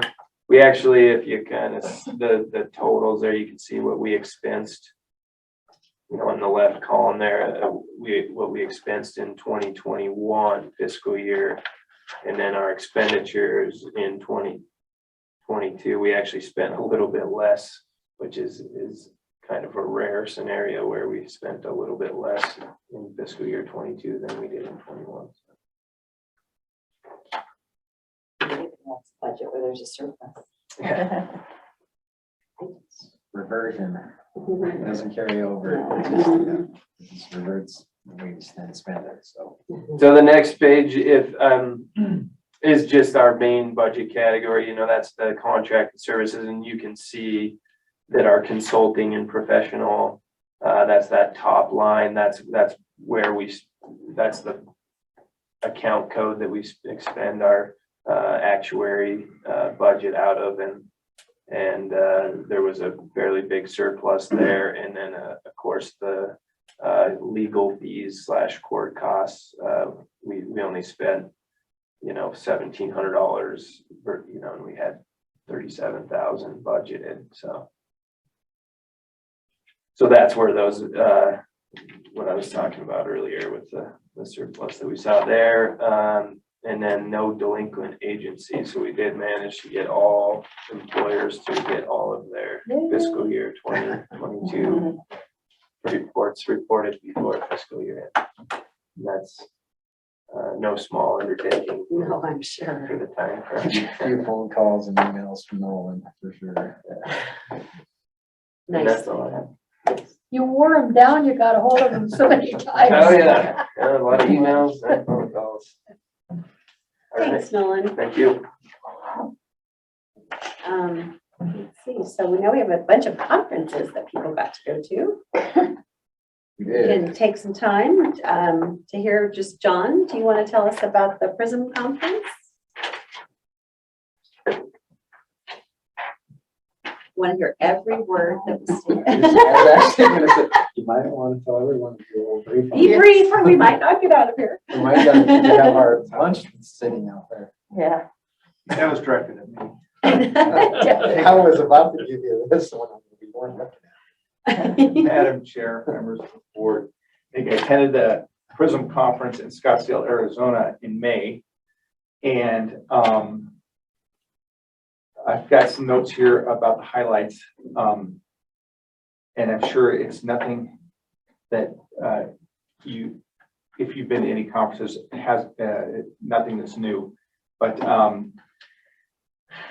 we had a guest speaker, a keynote speaker who spoke on the 5 laws of cybersecurity. So cybersecurity was a big theme, which I'm hearing from other members of TRS who've been to conferences this year. It sounds like that's a theme across all disciplines or professional disciplines for the pension systems. And one of the main topics that was discussed there was adaptive multi-factor authentication, which is adaptive meaning is that it's on an individual basis. So what we referred to earlier is knowledge-based authentication. The idea that a person comes in, we have a service provider that has information that we don't have about who this person is supposed to be, can actually ask them targeted questions that only they should be able to answer, which helps increase our confidence that the person who is trying to log into one of our systems is actually who they say they are. And my notes indicated that I was going to look into Okta and LexisNexis.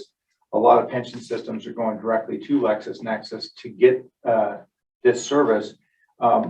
My research since I've been to this conference, and actually after meeting with Okta, who the state of Montana does have an enterprise agreement with, they are the state's enterprise identity provider, is the fact that LexisNexis actually provides the service for Okta as well.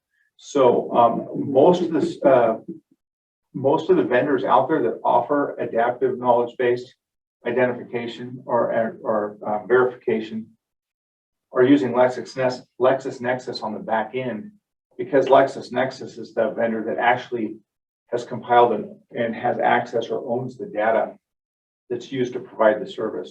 So I'm currently in discussions with Okta. I had a meeting earlier this week that involved the chief technical officer for the state, as well as a bureau chief for application services for the state, and myself and Okta. We've got another meeting scheduled for Monday or Tuesday next week, where we should be getting some cost figures. The state's enterprise agreement doesn't currently include the service for this adaptive authentication. Teachers Retirement System is interested in acquiring that service to put in front of our onboarding and our financial transactions. The state is telling me that they're very interested in just adding it as an enterprise service, because they can only assume that a lot of other agencies are going to want to utilize similar. It looks like we're one of the first to reach out to the vendors. I did actually reach out to LexisNexis as well. I haven't heard back from them, but given the fact that Okta is our enterprise, we already have an enterprise agreement with them. That is the state's preferred vendor that we first approached. So that's why I'm starting with them. We had another keynote speaker who's a professor from Stanford. His name is Nick Bloom. You can find him out on the internet.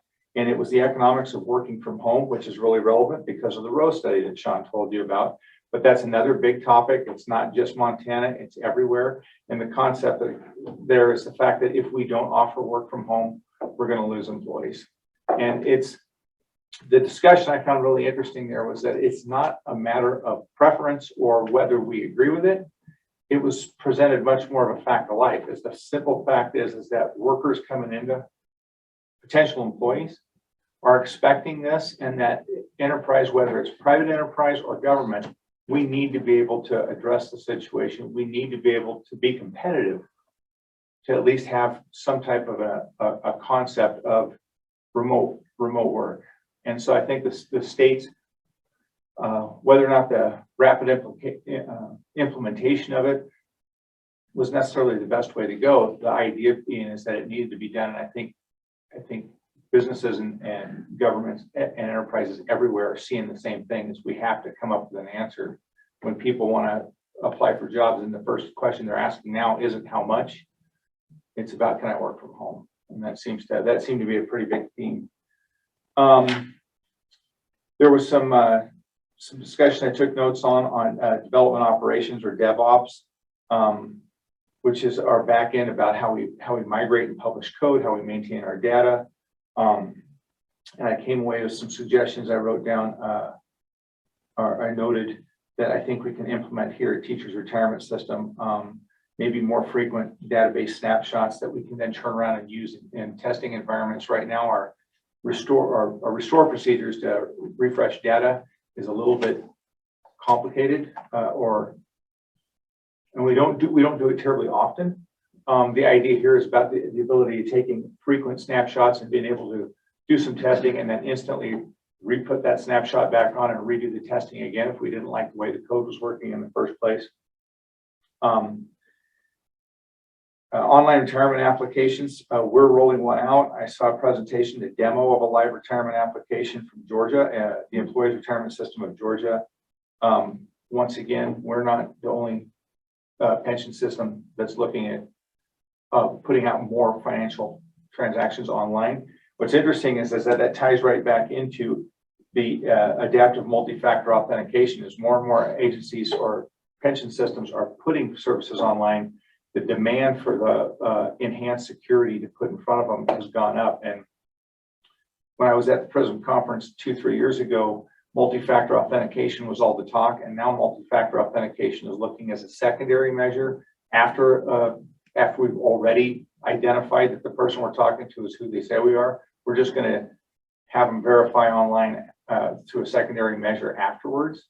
Whereas 3 years ago, that was the big improvement. Security was just doing that. But I think it really shows, and what we're all familiar with, is the fact technology changes that fast. Is that what was leading technology 3 years ago is now secondary.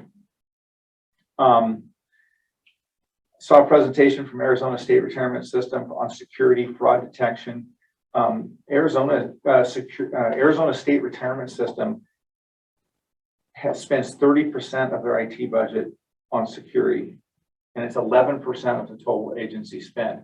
I made a note of that, not because I think it's what we should do, but just to show that there are systems out there that actually have metrics on the fact that that's how much of their total agency budget, 11%, are being spent on security, and not IT, it's security in general.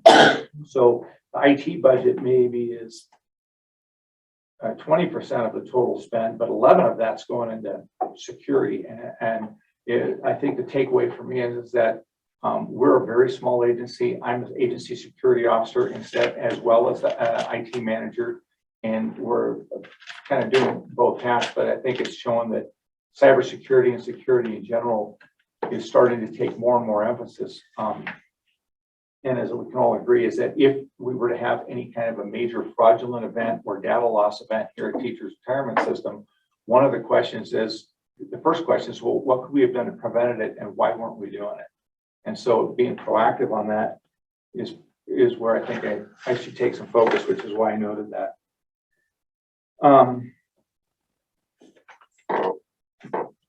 I saw a presentation from the Chief Information Security Officer of Retirement System of Texas about endpoint data and response. And that was more about fraud prevention from inside. And he was a very, very interesting presentation about the amount of information and not even so much the level of effort put forth, but the amount of information once applied that Texas is able to know about their users, not our members, people inside the building. And the fact of the matter is that he reiterated a lot of common misbeliefs, and that is the fact that people believe that if they clear their browser cache and if they do certain things on their workstation, that there's no way for anybody to tell what they're doing. And he kept coming back and saying, yeah, we can. I did make some notes about some of the tools he used. Not that Teachers Retirement System has ever needed that, but the fact of the matter is that looking on the inside, as we know, sometimes we hear in the news that it turns out that hacks and frauds sometimes don't come from the outside in Russia. Sometimes they come from right inside the building. And the idea that there's one of the pension systems of Texas is actually spending some IT spend to focus and to be aware of what's going on inside as well. And then the trend a takeaway I got was Digital Giants presentation. 4 years ago, when I first started going to Prism, I started here as IT manager in 2015, December. The trend was developing systems and having robust systems of the pension management systems and the type of hardware and security we were implementing here. And the idea about moving data into cloud environments was, people were talking about it, but the idea was how are we going to be able to do that and maintain security? The theme at this year's conference was that the trend, I made this note, the trend for 2022 conference was to move to the cloud. How fast can we get there? It's no longer whether we should or not. It's how fast can we get there? A lot of the systems are moving everything into Amazon Web Services, Google or Microsoft. And they're moving there. And I found that curious because it was only 5 years ago we were really insecure about handing our data off onto a corporate non-government service provider and moving everything there. And now everybody can't get rid of their hardware fast enough and they can't move to these cloud services fast enough. Does that mean we should do it? Montana's an interesting situation. We have state of Montana data centers here that in effect operate kind of like an Amazon Web Service for state of Montana agencies, as well as counties and as well as other vendors. I know that the state of Oregon still has disaster recovery hosted here at the state of Montana data center to give them a geographical diverse location for that. But it is interesting to note that it seems like a lot of pension systems are definitely moving to cloud-based services. It's reduction in IT spend overall. I think it's the ultimate goal, and probably something we're going to have to start look at some point in the future. So that's it. Any questions about that?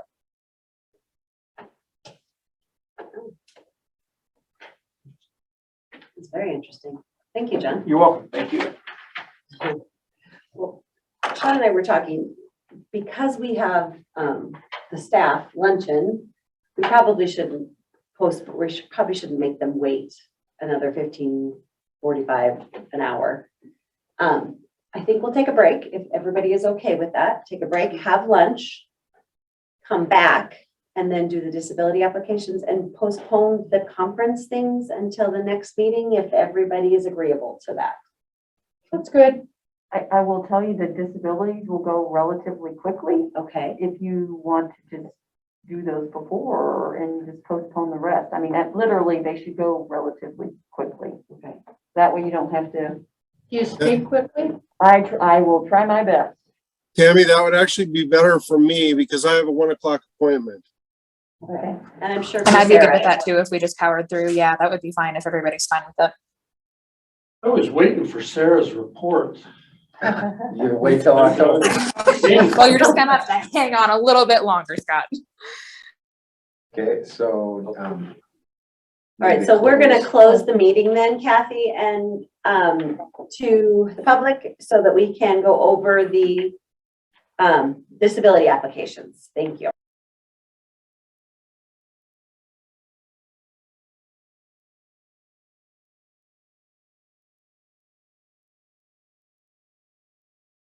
Right, so we're going to start with Arnett Beebe. And I need a motion for this disability request. I move that we approve Ms. Beebe's request for disability, Madam Chair. I second it. It's been moved and seconded. Is there any further comments? Seeing none, all those in favor of approving Arnett Beebe's disability request indicate by saying aye. Aye. Aye. Votes aye as well. Motion has passed. I also need a motion now for the disability request of Colleen Hostin. I would so move.